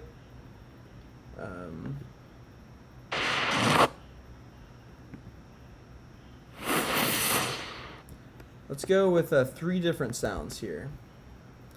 And so now I'm going to bring them down to my audio layers. And it's important, see how I took my audio all the way down? I'm going to bring the audio back because now I want to do the audio. And you really want to make sure that the audio that you put in did not delete anything that was there. So quickly I press Control Z. There was nothing there. But sometimes you'll make the mistake of dragging your audio onto something that's already existing, and that's really going to hurt you later on, especially if you delete the entire track of what's there. See, I worked on After Effects last night for a project. I'd stay up to get good tips, but I'm dead. Are you going to keep the stream up? Yes. I wanted to go until 12, but I had a little bit of coffee, and I have been taking lion's mane as well as cordyceps mushrooms because I stopped Adderall, and it's really keeping me focused, and it's super helpful. So who knows? I might go a little bit later, depending on how inspired I'm feeling. Right now, I really need to get this video done because Cool Man Coffee Dan and the Talentless Rider have both are working on their cartoons that they're planning on adding in. So I need to make sure I get this out by June 14th. That's my goal date, and I want to reach that deadline. So that's where I am with it right now. So here we are. I have my control, and when you press Control Z, you can press Control Shift Z to redo what you just did. Now my sounds are back. Let's see here. So I want to drag this down, make sure my timestamp's at 0. All right, perfect. Now, when things first begin, right about here, I want to make sure that's when my first audio starts. Oh wait, here, I'm gonna drag it down to about here. I might try that instead of Adderall. I appreciate what you're doing. Great teacher, bro. Yeah, thank you, man. I really, honestly, cordyceps, and it's a little bit expensive, but it's a much better alternative. It's completely natural. And lion's mane, really lion's mane mushrooms have been such a help for me. What I do is I have some lion's mane creamer, and I mix it into Mudflap coffee. This stream is apparently sponsored by Mudflap coffee. It's great coffee, it really is. So I mix it in with that. Sometimes what I will do is I will put the coffee in, I'll freeze it overnight, and then I'll put it into the refrigerator, and then I'll blend it up, have a nice little frappuccino, and it helps blend the lion's mane a bit more into it. So, and the taste is great.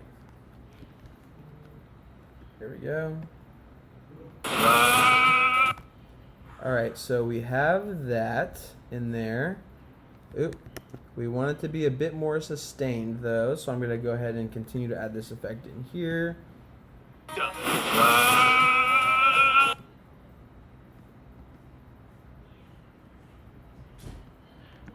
So go here like this. And so you'll notice that what's taking place is in this effect, the sound continues. But what I want to do is you'll notice how this is sort of like, you see on it's on my right arm, aka stage left. And so what I'd like to do is I'm going to click on the sound file, and then over here in my effect controls, you'll see something that says balance in the underneath the panner option. So I'm going to go ahead and drag that a little bit over to pan. I have it 43, around 50, 43 is fine. And then it's going to be a little bit more in the left channel. It'll create some depth to it, especially if you're listening on a stereo system or even headphones, which a lot of people do. So it's small things like that that really help with the mix. And so now that I've put that in, I'm going to go ahead and see. I'm going to go ahead and add another track. Add track. Add track. And I'm going to kind of copy it down here. But I want it to be a little bit different of a sound. And a great way to do that is to put in a pitch shifter.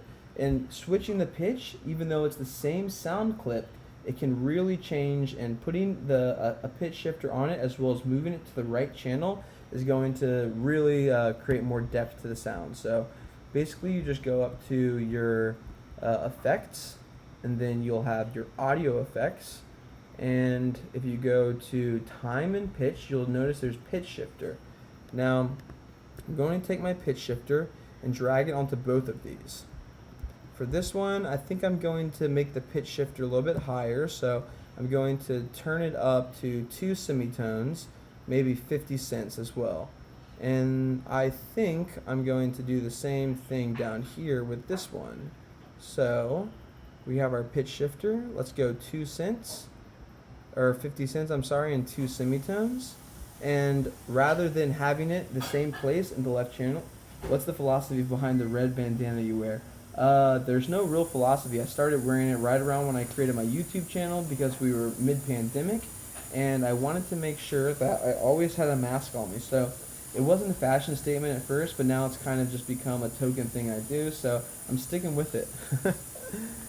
Alright, so now just like similarly to how we placed the pitch shifter in the balance of the last one, about 43, 50 in the negatives, which means the left channel. We're going to go ahead and do the same for this one, but we want to put it into the right channel, about 50, 43, 45 here, and once again 45, maybe a little bit further. I'm going to push it to around 60. So now we have, and you hear that, that's a much more, like, it has depth to it, and it's sustained, and it makes sense. Now hold on, where do I have my effect here? I don't need that at this point in time. So we have that. Let's go ahead and sequence render into out. So we're rendering in and out. This one's gonna take not too long, or at least it shouldn't. Oh, there we go, we're going pretty quickly here.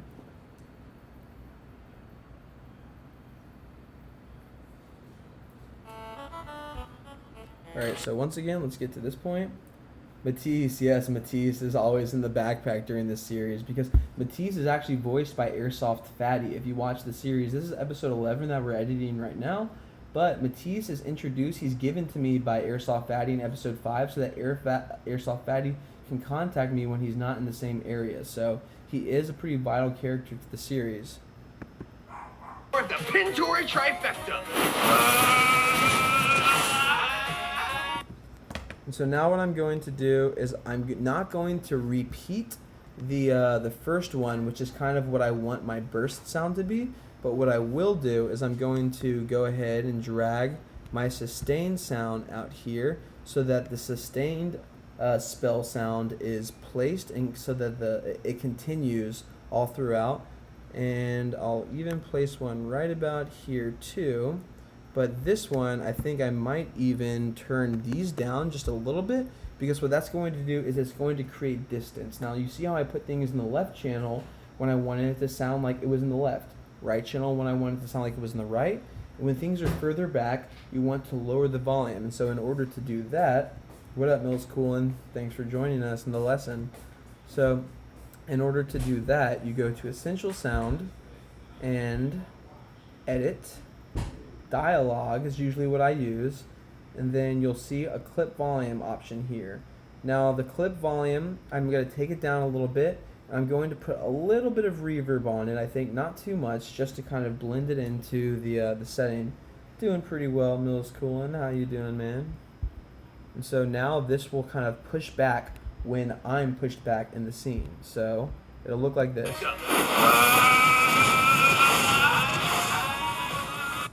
And now I think that's a little bit too low, so I'm going to go ahead and raise it up a bit. It's a lot of trial and error when it comes to editing.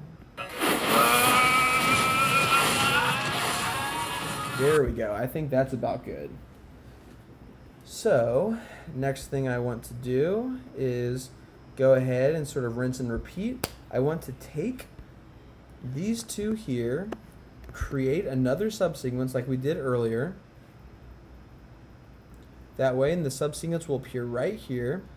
And I'm going to go ahead and drag this subsequence to the same area. Oop. Come on, baby, let's go. There we are.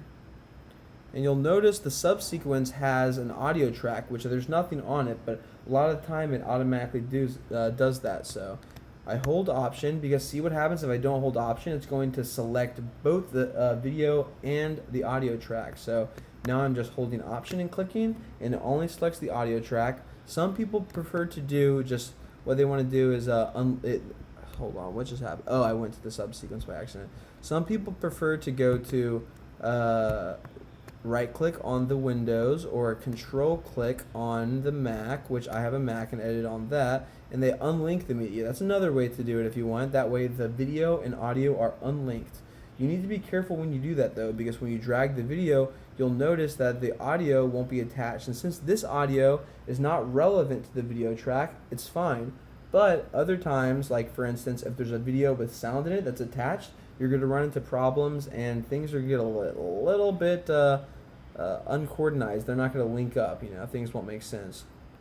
So, got to go ahead and let's see, we got this here. I'm going to go to my effect controls, go ahead and linear dodge add, but I want to go once again to my to my Lumetri color, which is all the way down here, and saturate it up a bit, I think. Maybe add some contrast to it, bring down the blacks, take down the whites, increase the shadows, reduce the highlights a bit. Alright, so now we're going to go to our curves like we did before, because what the curves are going to do is they're going to change the color, for those of you who weren't here before, of our subsequence. So you'll notice the color and what we're seeing is changing up a bit. So I'm going to get it to this, so it's a little bit different than where we were with the Van Gogh brush. Now we have it right around, let's see here, I don't like that, don't like that, don't like that, don't like that, don't like that. That's cool. I like that color. So now we will bring it right to where this begins and link it up with this file here. Zoom in to make sure everything is linked up perfectly. You want it to start at the exact same time, even if you have to zoom all the way in. Then you'll notice it's going to appear at the same time over here, but since it's a subsequence, it's going to have the exact same keyframes as the Van Gogh brush. So what I want to do is I want to, let's see, change the position and the scale and rotation of it. Drag this over here and rotate it so that it is linked up with the brush of Da Vinci. Kind of scale it up a little bit since that is technically a bit closer. Let's see, bring it down, probably rotate it a bit more clockwise. There we go. So now we have but now you'll see I raise my brush up a little bit, and that's why I work with keyframes. So the keyframe is already set here, and the program will do a lot of the work for you. So I'm bringing this up here, and you'll notice that it's going to come down with it. You don't need to do every single keyframe. That will kill you. You used to have to do that on like CS6, but now the software has has a built-in feature, because I've been doing this since middle school. So things have gotten a lot easier. There's a lot of cool things like cool stabilizers and effects that Adobe has added in. The Creative Suite is always updating. That's why it's so cool to have the Adobe Creative Cloud. Anthem for the Forgotten. Well, you know, I like to share my process, and I'm all ears if you have any ideas for some of the effects to add on to it. So here we have this bursting out. We have this coming out too. And I want to do the same thing for the brush of, let's see, for the brush of power and the brush of wisdom. So I'm going to add 2 more tracks. And I'm going to hold Option, pull it up, make sure the timestamp is 0. Same thing here.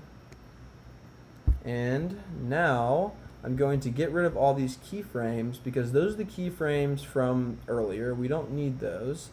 And I'm going to go ahead and move this one down so that it's kind of really, I'm going to scale it up because the boot's a bit larger. But I think I'm going to not go with uniform scale, because I want to bring this down a bit here. Move it over here. Oops. There we go. Maybe widen it up a bit.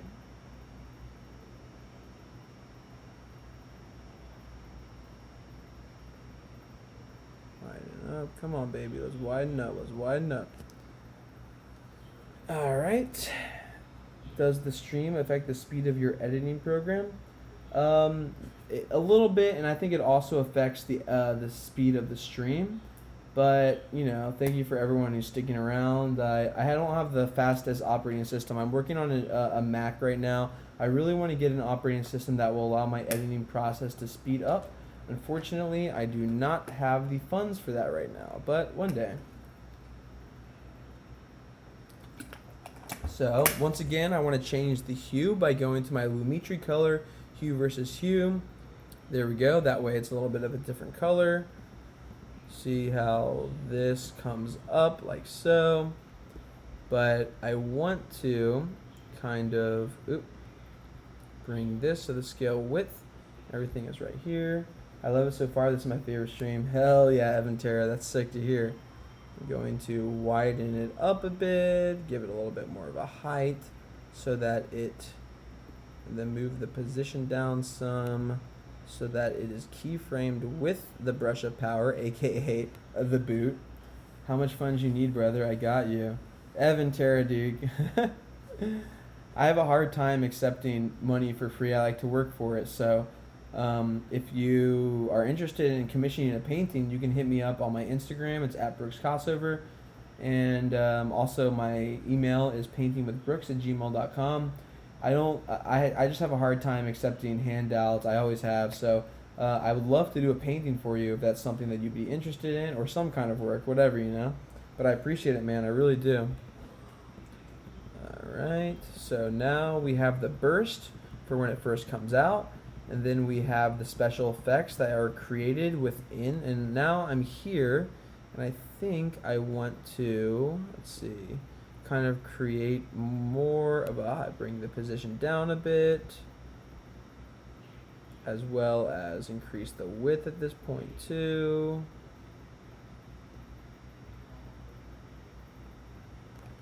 so. But it looks like what's happening, see how there's a little bit of a line where that effect is? See, that's going to bother me because it seems as though I made a mistake in After Effects and I accidentally had some sort of blur take place that got cut out. So I'm just going to go ahead and rotate it because hopefully it doesn't have, and see, it doesn't have that on the other end. So then I will have to bring it here up like so, and I'm going to just get rid of these two position markers, but the scale height and width should still hopefully match up, but the position here needs to be here and down a bit, I think. Fuck yeah, get a painting, brother. I'd love to do that.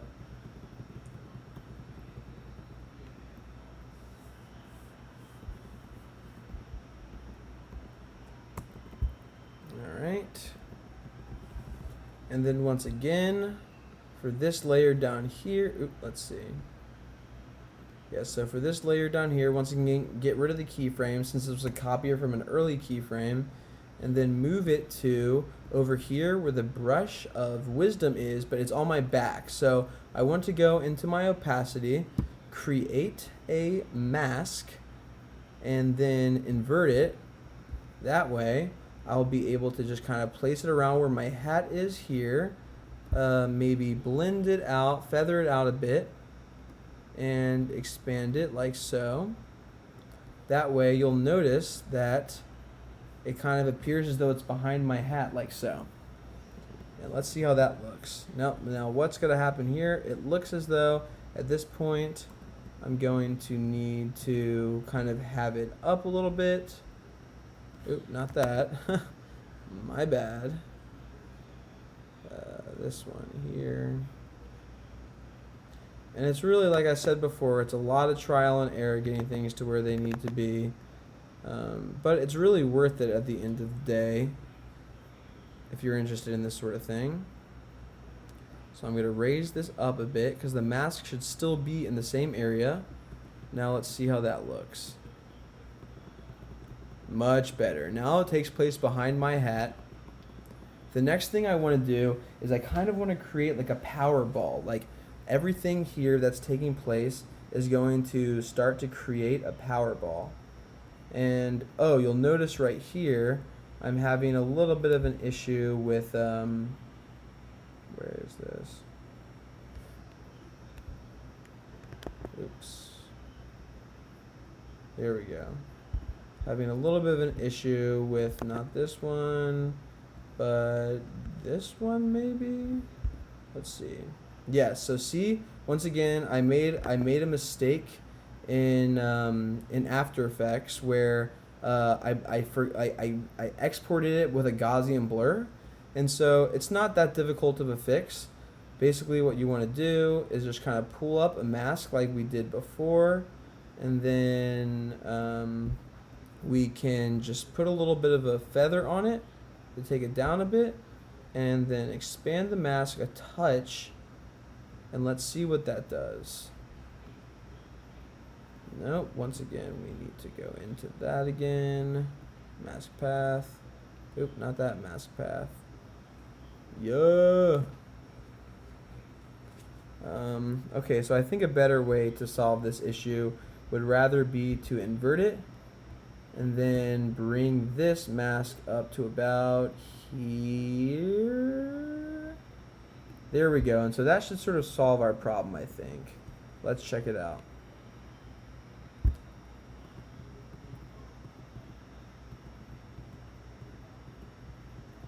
There we go.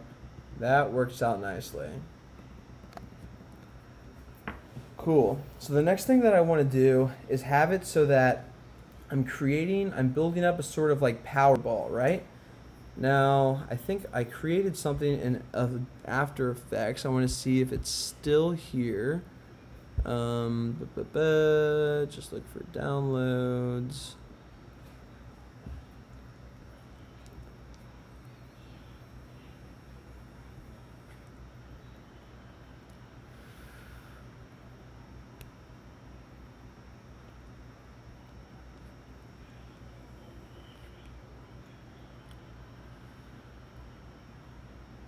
Energy beam side. No, do I have it? Come on, there's gotta be something here. Energy burst, energy splash. It's gotta be like a, what did I name it?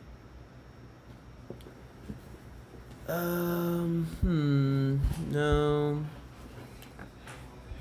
It is a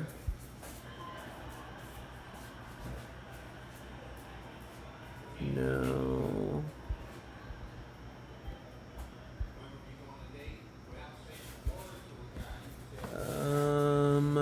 Right. Come on, I could have sworn I had it.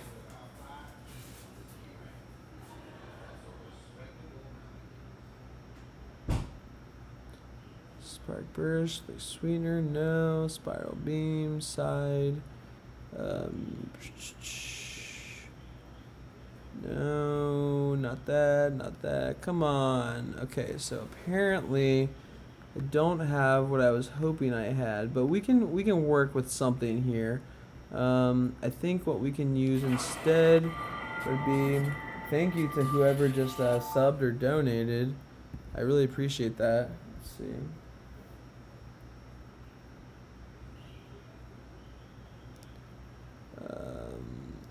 This is why I need to name my things. Yes, thank you for the donation, man. I really appreciate it.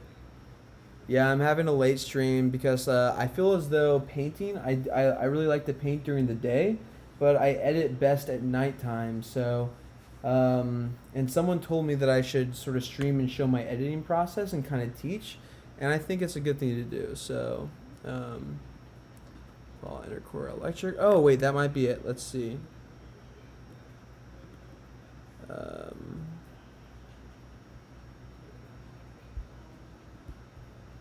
Is that it?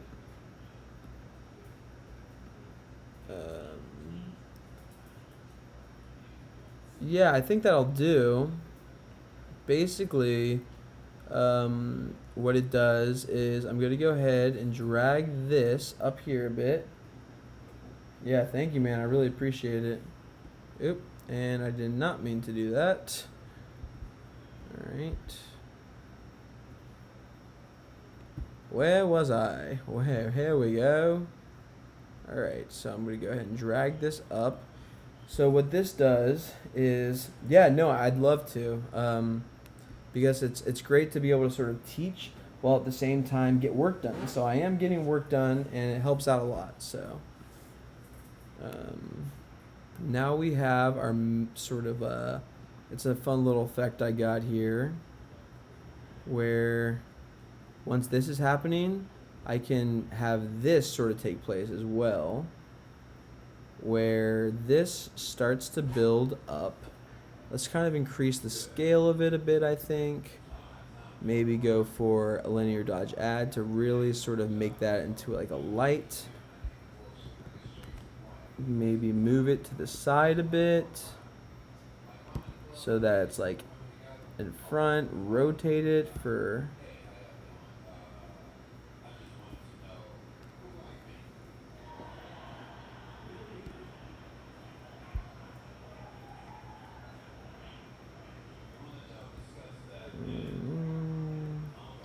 although I think that just the regular normal one looked cooler. But what I think I'll do with here, I'm streaming and watching your stream. It's sad because people only want to watch me gamble. Shit hurts the bank. Hey man, you gotta do what the people want sometimes, you know. I just mess around and try different things.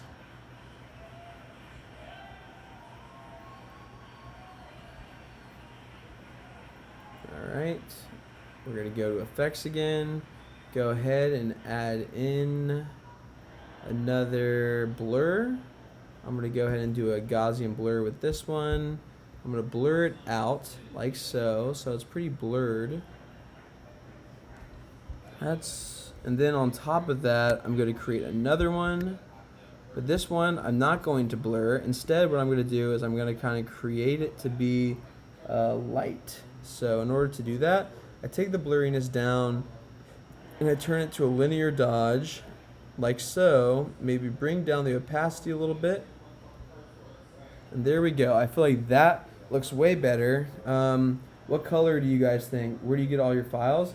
So what I do is I download a lot of sprites and stuff like that, and I then bring them into After Effects. And so in After Effects, I really edit a lot of like pre-existing sort of files that I obtained from a site called Footage Crate. I use Footage Crate and Epidemic Sound, and then from Footage Crate I take what's there, I use blend layers and edit the effects to kind of make them my own in After Effects, and then I key them and mask them into Premiere. So it's kind of like a 3-step process, but it's just the way I know how to do things, really. So let's see how that looks.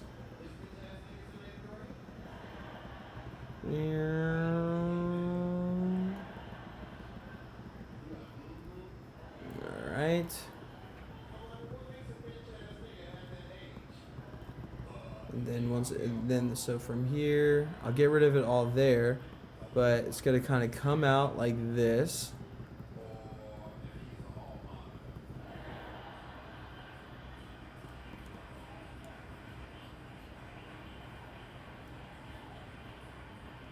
So I gotta cut it out there. Purple and blue, best combo, you think? I think it could move to the side. Let's see. Position this a bit more here. And that looks pretty cool. So it's like coming out a bit more like this. Move it once more to like over here some. So it's like maybe even a little bit more.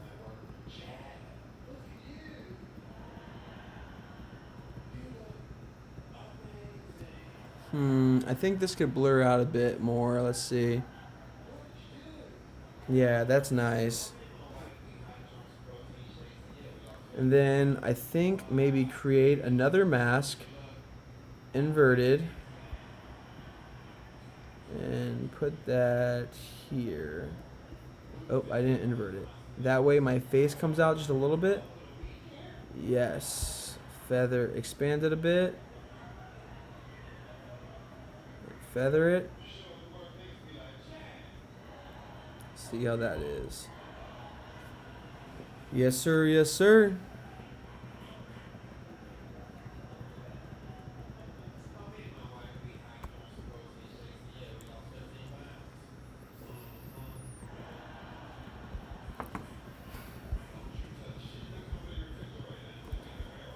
Now, what I think would be cool to kind of finish this off would be, I have a cool thing that I got. I didn't edit this at all. This is something that I got from Footage Crate without any editing to it, so I can't take credit for it, but it's a sort of like magical circle effect that was animated by one of their animators, and they kill it. They do such a good job. Let's go ahead and make this into a subsequence.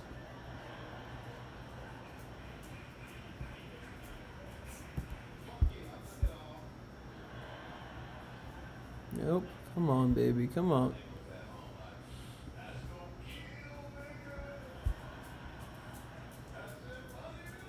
Oy. Oy vey. Did that cover anything up? Time to see. Bring this down a bit. Come on. I'm going to have to render my work area in a second because things are starting to lag up a bit. That's just kind of how it goes when you're working with a kind of slow operating system.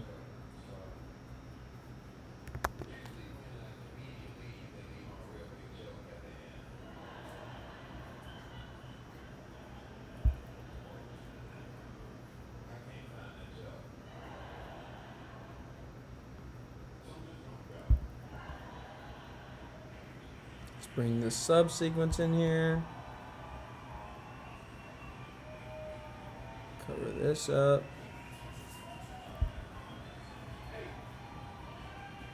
Take that out. It's pretty chill, actually. Oh, shush, Matisse.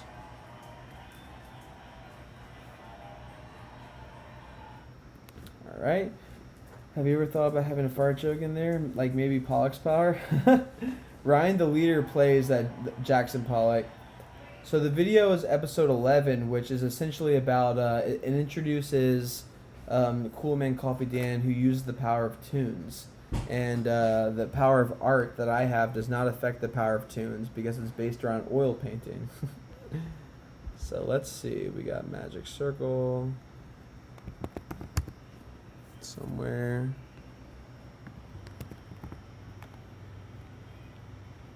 Magic Circle fire, Magic Circle time.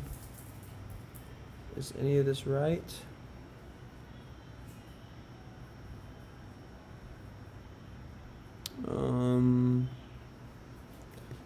Dang it, I don't think I have it saved right now. That's okay.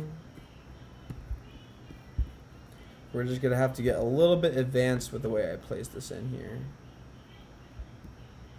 So now you'll see a sort of magic circle appears in this way.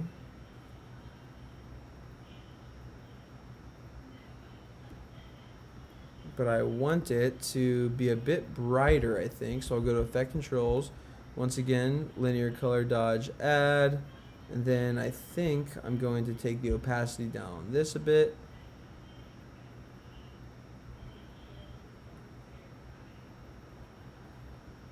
And then I will add another magic circle underneath of it, but I will not. I'm just going to have the regular normal so that there's a glow on top, but this still exists underneath. And then I'll Gaussian blur this one out a bit to, there we go. So that kind of creates a cool like effect of the Pintura trifecta coming out. Make that into a subsequence if I can. More of a shark joke. What's this? Indeed. Indubitably deed. Indubitably do. I thought for a second Brooks was doing Forex trades. Nope, I don't know what that is. I am a total noob when it comes to that sort of thing. Okay, no, I'm just going to go ahead and get rid of this one so that I can focus on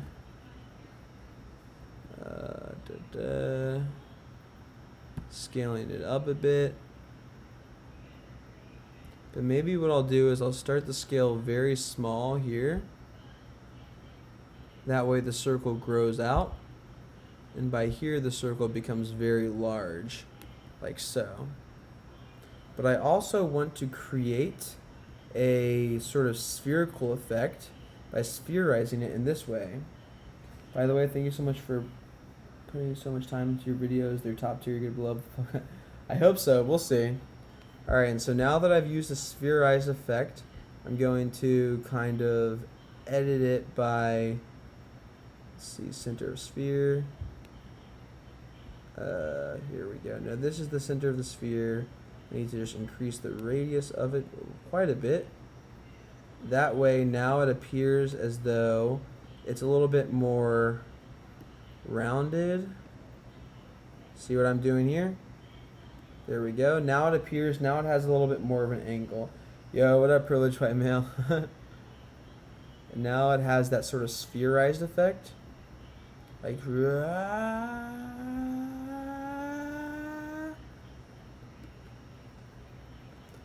and once it gets to here, I'm going to go ahead and cut it off.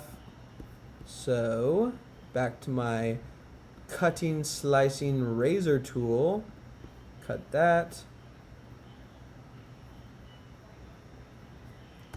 And, oh wait, no, I needed to allow that to go for one more frame, my bad.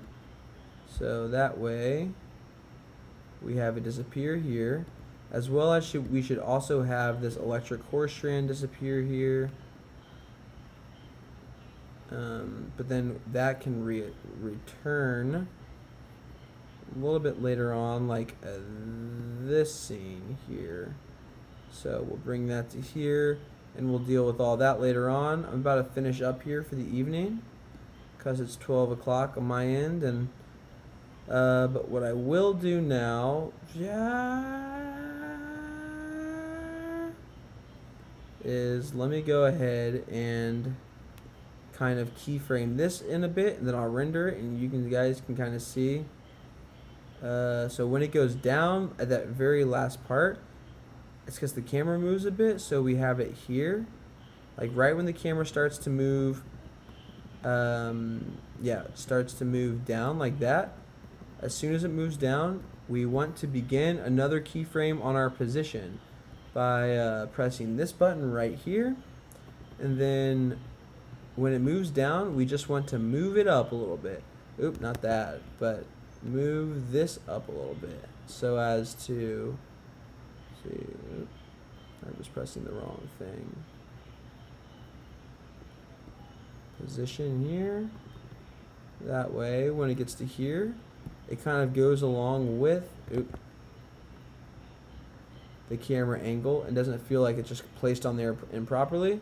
So when the camera moves, the circle moves with it. Thank you, Evan Tara. All right, so now I'm going to go ahead and render this and be done for the night, and give you guys, show you guys what we accomplished today. So you can see a very small amount of work does take a long amount of time. So I do put hundreds of hours into the videos, yeah, Celestial like edits sick. And then to finish up, what I'm going to do is I'm going to show you guys the two most recent episodes, because the first arc is finished, and you can check the first arc out on my YouTube channel. It's episodes 1 through 9. Each of the second arc, which is the Da Vinci arc, is 7 episodes. 8 episodes. The first one was 9 episodes, and there are 26 episodes planned in total, and that's the series. Whether I do something else, I'm not sure, but I do have 26 episodes planned. So I'm going to go ahead and show you the first 2 episodes of the Da Vinci arc, so you can get a little bit of context for the series, and now that you've seen my editing process. And then that will be it for the night. I'll give you a little bit of commentary on it. Are we allowed to use white slurs here? Yes, why not? Hello, Jimmy. We're going to go ahead and I just showed you my editing process, and we're going to watch the 2 most recent episodes. All right, well, guess what? It doesn't so matter. Here is the effects that we just light in. Oh, wait. Here's the effects we just light in. And then I'm going to go ahead and we can watch the 2 most recent episodes so that you guys have a little bit of context for why this is taking place, because some of you might not have seen my series before. Go ahead and share it with your friends if you are interested in it. But here we go with this are the effects that we just placed in. No for an answer. Nobilified, really? Join you in your dreams. I'm gonna take you down. Get ready. Huh. Are you ready, Da Vinci? Ready, some Ready, bitch. Van Gogh? Yeah. Let's show them the power of the Pintori trifecta. And that was about it. So for like several seconds, it took a long time. But that's editing for you guys. It's a very arduous process, but it is a passion project of mine. So now what I'm going to do is we are going to just do commentary of my now that you've seen my process, I want to do commentary of the 2 most recent episodes, the first 2 episodes of the Da Vinci arc, which will be in total 8 episodes, whereas the first arc was 9, because honestly episode 1, I didn't really know where I was going with the series. Episode 2 is really where things start to kick off. So, but episode 1 is still canon because that's when Leo steals my my palette, and that's the whole thing of the series. The whole series is about getting back at Leo. So we will watch the 2 most recent episodes, and if you are interested in learning oil painting, all right, here we go. This is my buddy Matisse. Ooh. 2 most recent episodes. Oh God, so many ads. Sorry about that. I'm just letting them say, baby. Today we find our hero Brooks being confronted by 5 members of the evil organization. So now you see sort of the in a public intensity that park goes where into there my are literally process. children playing. Nobilified will have the Ventura trifecta, Brooks. Give it up while you still can. It's 5 against 1. Looks like Nobilified wants to play. Let's fucking go. Whatever, man. It's your funeral. Thank you, Dumpy Truckers. Thank you, man. Okay, come on here. And that's Airsoft Fatty that plays the voice of Don't Matisse. fuck with Van Gogh.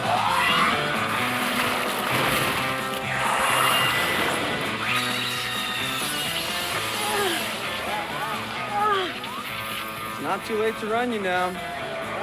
He exists still. He exists still. Brooks, behind you.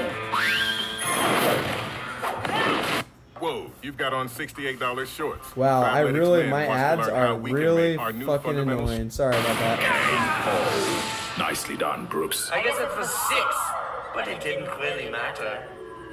Never does.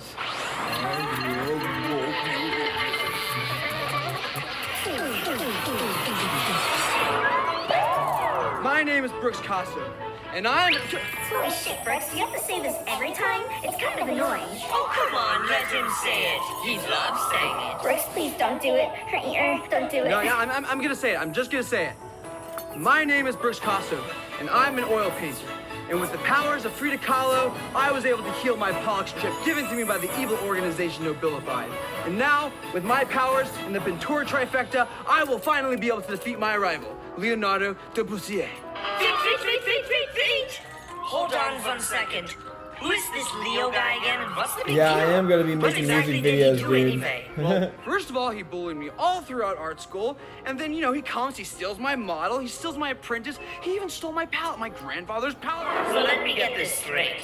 You paid some sketchy Armenian man named Big Eddie to desecrate my family grave. I could and be then down with suddenly Dummy Duckers. you're dead because someone took your palette. All right, so the way you're putting it right now makes it seem like it's not a big deal, okay? But here's the thing, I have been dishonored. And as an oil painter, honor is one of the only things that I have, all right? So I can't be dishonored, all right? Yeah, I don't know, Brooks. Still just seems like it's not a big deal. Not a big deal, not a big deal. All right, Thank you, listen, Caveman. It is a big deal, okay? That palette meant a lot to me. Here's why. And this is my actual Still hear grandfather the in this haunting scene. sound of my grandfather's harp echo through the corridors of my waking dreams. All of the He was anime incredible sequences are musician, made from but an even 80s better hentai, painter. the scenes All in I ever between, wanted and I was to be collage just them like him, together. to continue the I'm Kosovo family ripping legacy blush ice. through my own paintings. Oh God, no, please, not an origin story. Shut the fuck up, let me finish. I wanted so badly to be just like my grandfather. From an early age, I would beg and plead for him to train me. All I wanted was to make him proud and continue the painter bloodline. I come from a long line of painters, and I knew in my heart I could be great, maybe even the greatest. Thanks, man. I appreciate it. I try hard. There's too much of your father in you. My older brother Nicholas was always his favorite. He was calm, collected, talented, and above all, an incredible painter. My grandfather would teach him everything he knew and pass down secrets unknown to me. I was forced Hell to yeah, watch Gumpy, I'm envious down, and spend dude. day after day training. Not a fish fan, As really, hard as I but tried, I'd love to I meet could you never and even chill. compare Be to sick.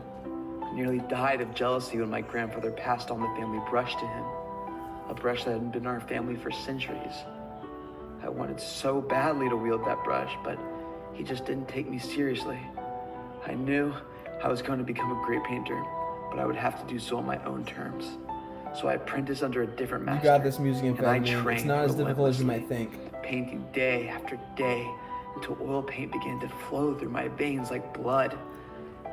Then, on my 13th birthday, my grandfather told me that he wanted to give me something.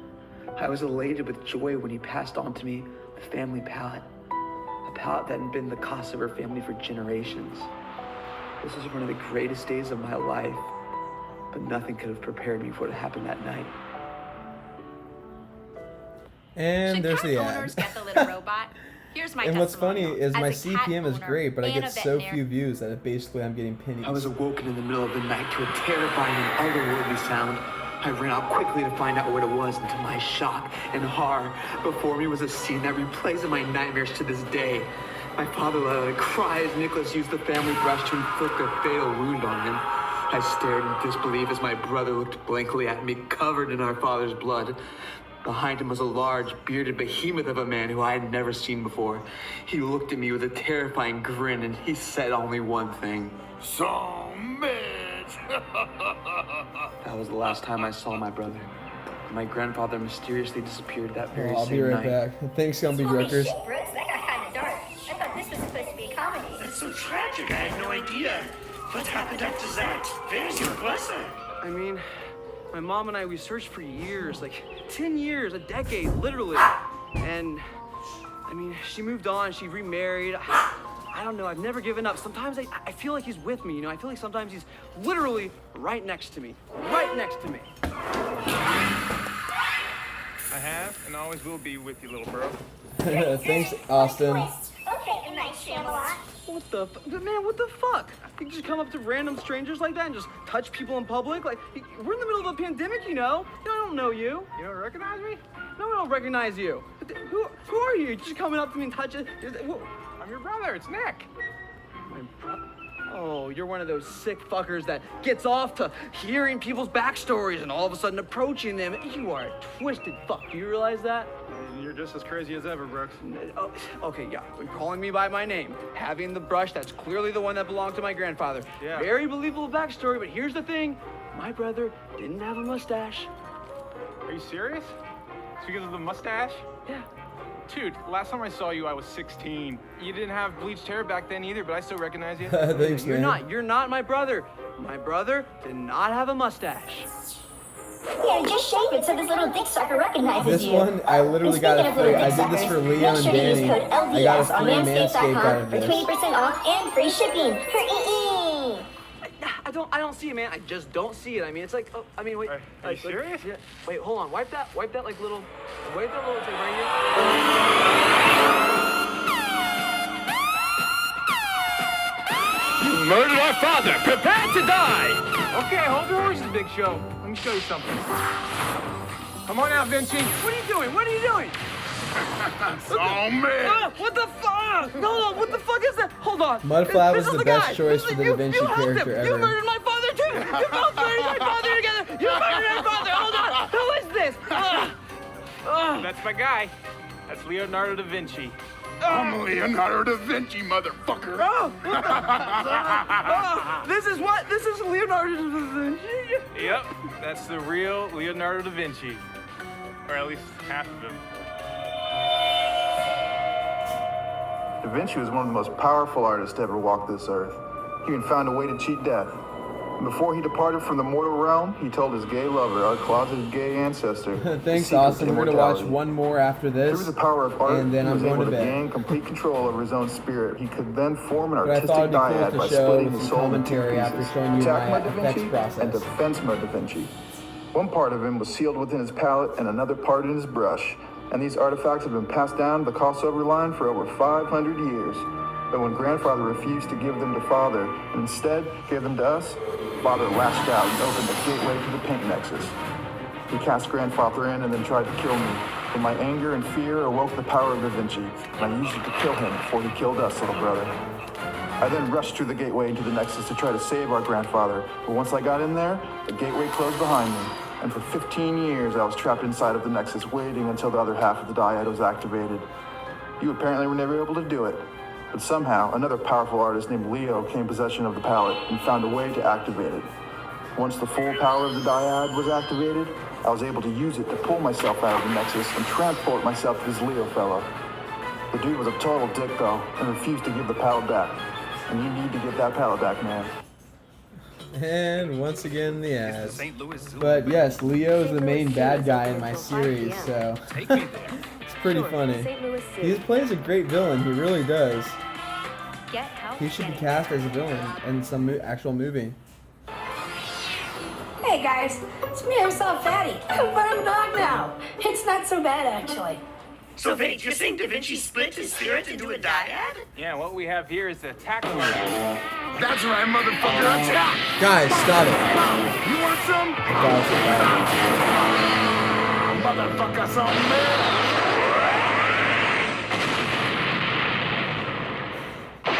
Okay, yeah, so here's the, so my grandfather had these special artifacts that had the Da Vinci dyad. This is one half of them. You were stuck inside the Peyton Nexus for 15 years.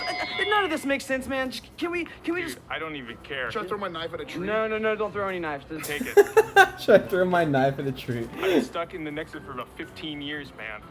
And someone gave me this phone at the 99-cent store. So, you know, I'm gonna go lose my V-card, so... Take it easy, dude. Well, buddy, some bitch. I guess it's just you and I now. All right, let's do it. Together, we will defeat my rival, Leonardo da Bussier, and finish this whole freaking Da Vinci dyad, figure all this fucking bullshit out, and I don't know, just do another couple episodes. Yeah, bro. Something to remember me by. And that's where I got my hat from my brother. All right, got a new hat. Whatever, let's go.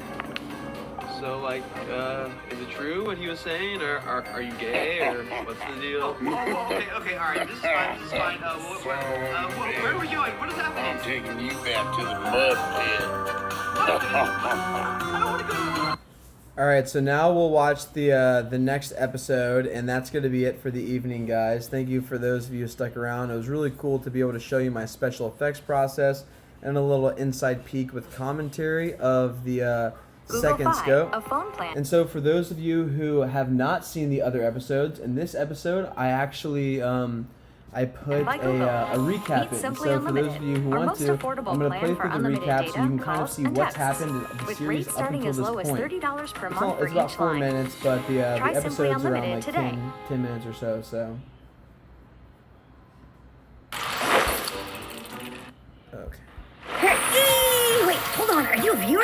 Motherfucking Lisa, Brooks is gonna shit himself. Literally, no one watches these videos. I feel bad for the guy, so go ahead and poke that like button, subscribe, and ring the bell. Maybe leave Brooks a comment telling him not to eat the lead paint. He's already crazy enough, but here's a recap to prove it. But personally, I hate recaps, so go ahead and skip to 420 if you've already seen the other episodes. Taking you back to If the not, mud then pit. fuck it, just watch this one. Last time, painting with Brooks. My grandfather's palette was stolen from me by my rival, Leonardo da Bussier. So Reckless Ben and I took drastic measures and stole rare Pokemon cards from Logan Paul's house so that we can convince a sketchy Armenian man named Big Eddie to steal the bone of Van Gogh from me.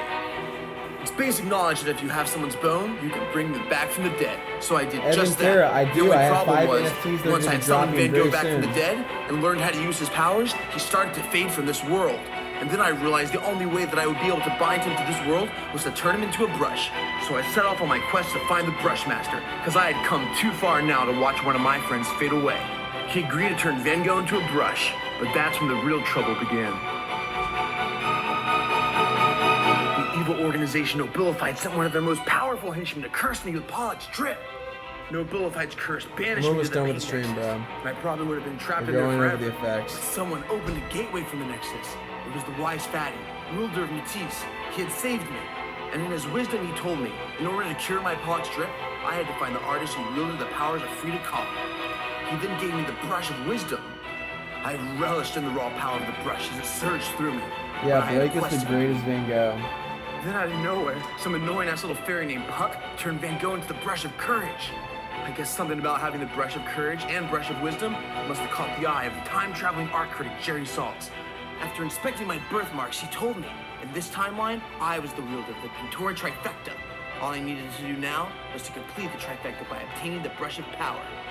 So I went to the City of Sin and did just that. Finally, I found where the artist who wielded the powers of Frida Kahlo was. Nobody told me there was going to be a bodyguard that would try to choke me out. Lucky for me, Puck came to the rescue. I guess he's good for some things. You can imagine my surprise when I found out the artist who wielded the powers of Frida Kahlo was under a curse as well. Legend has it that if you cry in the garden, it will take your pain away. But that's a lie. All that happens is a demon appears. Danny did such a good job playing the demon. He Puck really came out did. and That's told me episode 9. I'm powerful too. Using the powers of the Pentora Trifecta, I was able to paint upon reality by using the tears of sadness that Mistress Nina had cried into the fountain to make a painting of her and seal all of her sadness inside of it.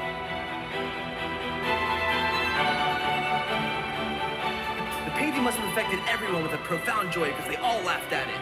but the demon of the fountain could not experience joy or he would cease to exist. It's funny because Nina was actually the Playgirl or Playboy like of the year 2018. It's crazy. And Danny was like trying to feed her the water. I was like, Danny, stop! Don't do that. She's got like 1 million followers. She's the Playgirl of the year 2018. You can't do that. Coming after me. Once again, they sent more of their henchmen after me, but now I wasn't cursed anymore, and so I defeated them with ease. I felt like Goku going up against a team of Magikarps, only I don't know what either of those two things are, because they don't exist in this universe. Needless to say, I was OP as fuck. I thought nothing could take me by surprise, but oh boy was I wrong. Suddenly, my older brother, who disappeared under very mysterious circumstances, appeared almost out of nowhere. And he told me that the palette that I was given, as well as the brush that he had growing up, they were both part of the Da Vinci Dyad, 2 artifacts that sealed the spirit of Da Vinci within them. Vibes. Within his What do you want to say to Danny, Gumpy? A powerful and formidable artist with a reckless behavior, but I needed him because I was going to need his powers if I was going to get back my palette so that I could have defense mode Da Vinci. So together we set off to find Leonardo. Well, not him, Leonardo. I need to become a full demon. This whole thing is just so. And here we are where we left off in the last episode.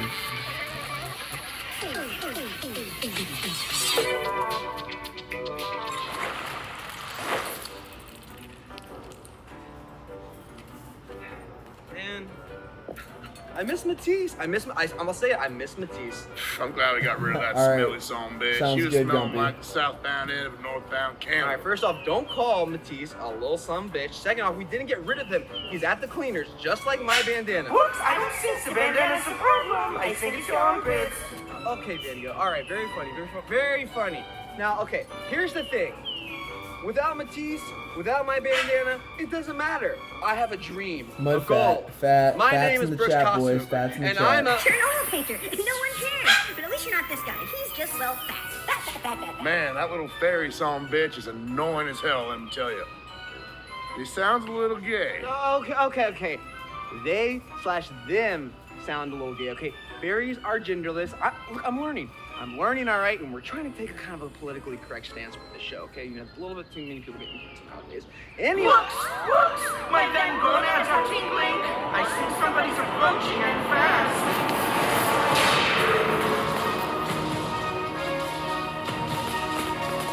Woo! Son bitch. Okay, so who's this bitch? Oh my gosh! That's Lady Katarina. Okay, wait. Who is Lady Katarina? What's happening? That's my mom. Leonardo, what are you doing this vagrant? I'm so disappointed in you. Mom, you're embarrassing me. Come on now. Who's a vagrant? I'm a vagrant? She's calling me a vagrant? All right, first off, you're the vagrant. You killed my father, all right? Well, he had it coming to him, so. He did have it coming to him, that is true. But still, who the heck are you? You think you're some sort of powerful art lady? Well, guess what?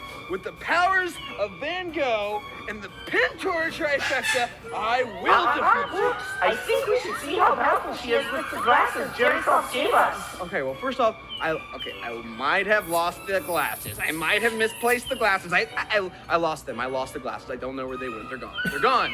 You should think about this. Her power is over 9,000. Look, I don't care how powerful your mommy is. I'm pretty powerful myself, and I think I can take her. Wait. Pause the video. Here we see Brooks in his natural habitat, running headfirst into battle without knowing just who it is he's picking a fight with. Allow me to enlighten you, dear viewer. And we have an ad, of course. You get a whole lot of creative smarts. Recommendation smart. In a realm outside of time and space lives a race of immortal artists known as the progenitors. So Our this is story all begins as one such clips from progenitor by the hentai, name where of the Katrina hentai is just a bunch of sets people off on pissing a on each maiden other. voyage But I to cut those fulfill scenes the out because it's duty a of her hentai from the people 80s. I and didn't want paint any the of the planet. scenes or characters With to the be brush of recognizable, creation so in I hand, went through Katrina a whirled lot of through the hentai. It celestial was fun. torrent until she found a suitable canvas to bring her vision to life. But this is the origin story of the canon of my Milky Way universe. Galaxy. Using the godlike powers at her disposal, she unleashed a spectacular display of unimaginable carnage and intergalactic dexterity to to paint the planet Earth into existence. When her masterpiece was complete, she marveled at the beauty of her own creation, and she was left in awe. In a divine catharsis, she fell to her knees and began to cry tears of blood. As her blood seeped into the earth, the spoils of her tireless efforts came to fruition. She had created life. Within her creation, she instilled the very essence of her own I'd be being flattered. and I'd be even flattered. did the unthinkable. She fell in love. I have a with friend who's a one voice thing. actor, But when the and I do progenitors music heard as of well, the so I know a blasphemy, lot they about showed mixing, no Evan. mercy. I know a To lot love about one's mixing own music. creation was the greatest taboo of her people, and thus Katrina was forced to pay the ultimate price for this heinous act she had committed. She was stripped of her immortal essence by her own people and left to spend the rest of her days as a mortal woman. A fragment of a being she once was. There was only one place now where Katrina could find solace. Within the loving embrace of her son, Leonardo da Vinci, the mortal artist, born from the blood of the divine. His knowledge would shape humanity forever. Okay, now let's see how this plays out.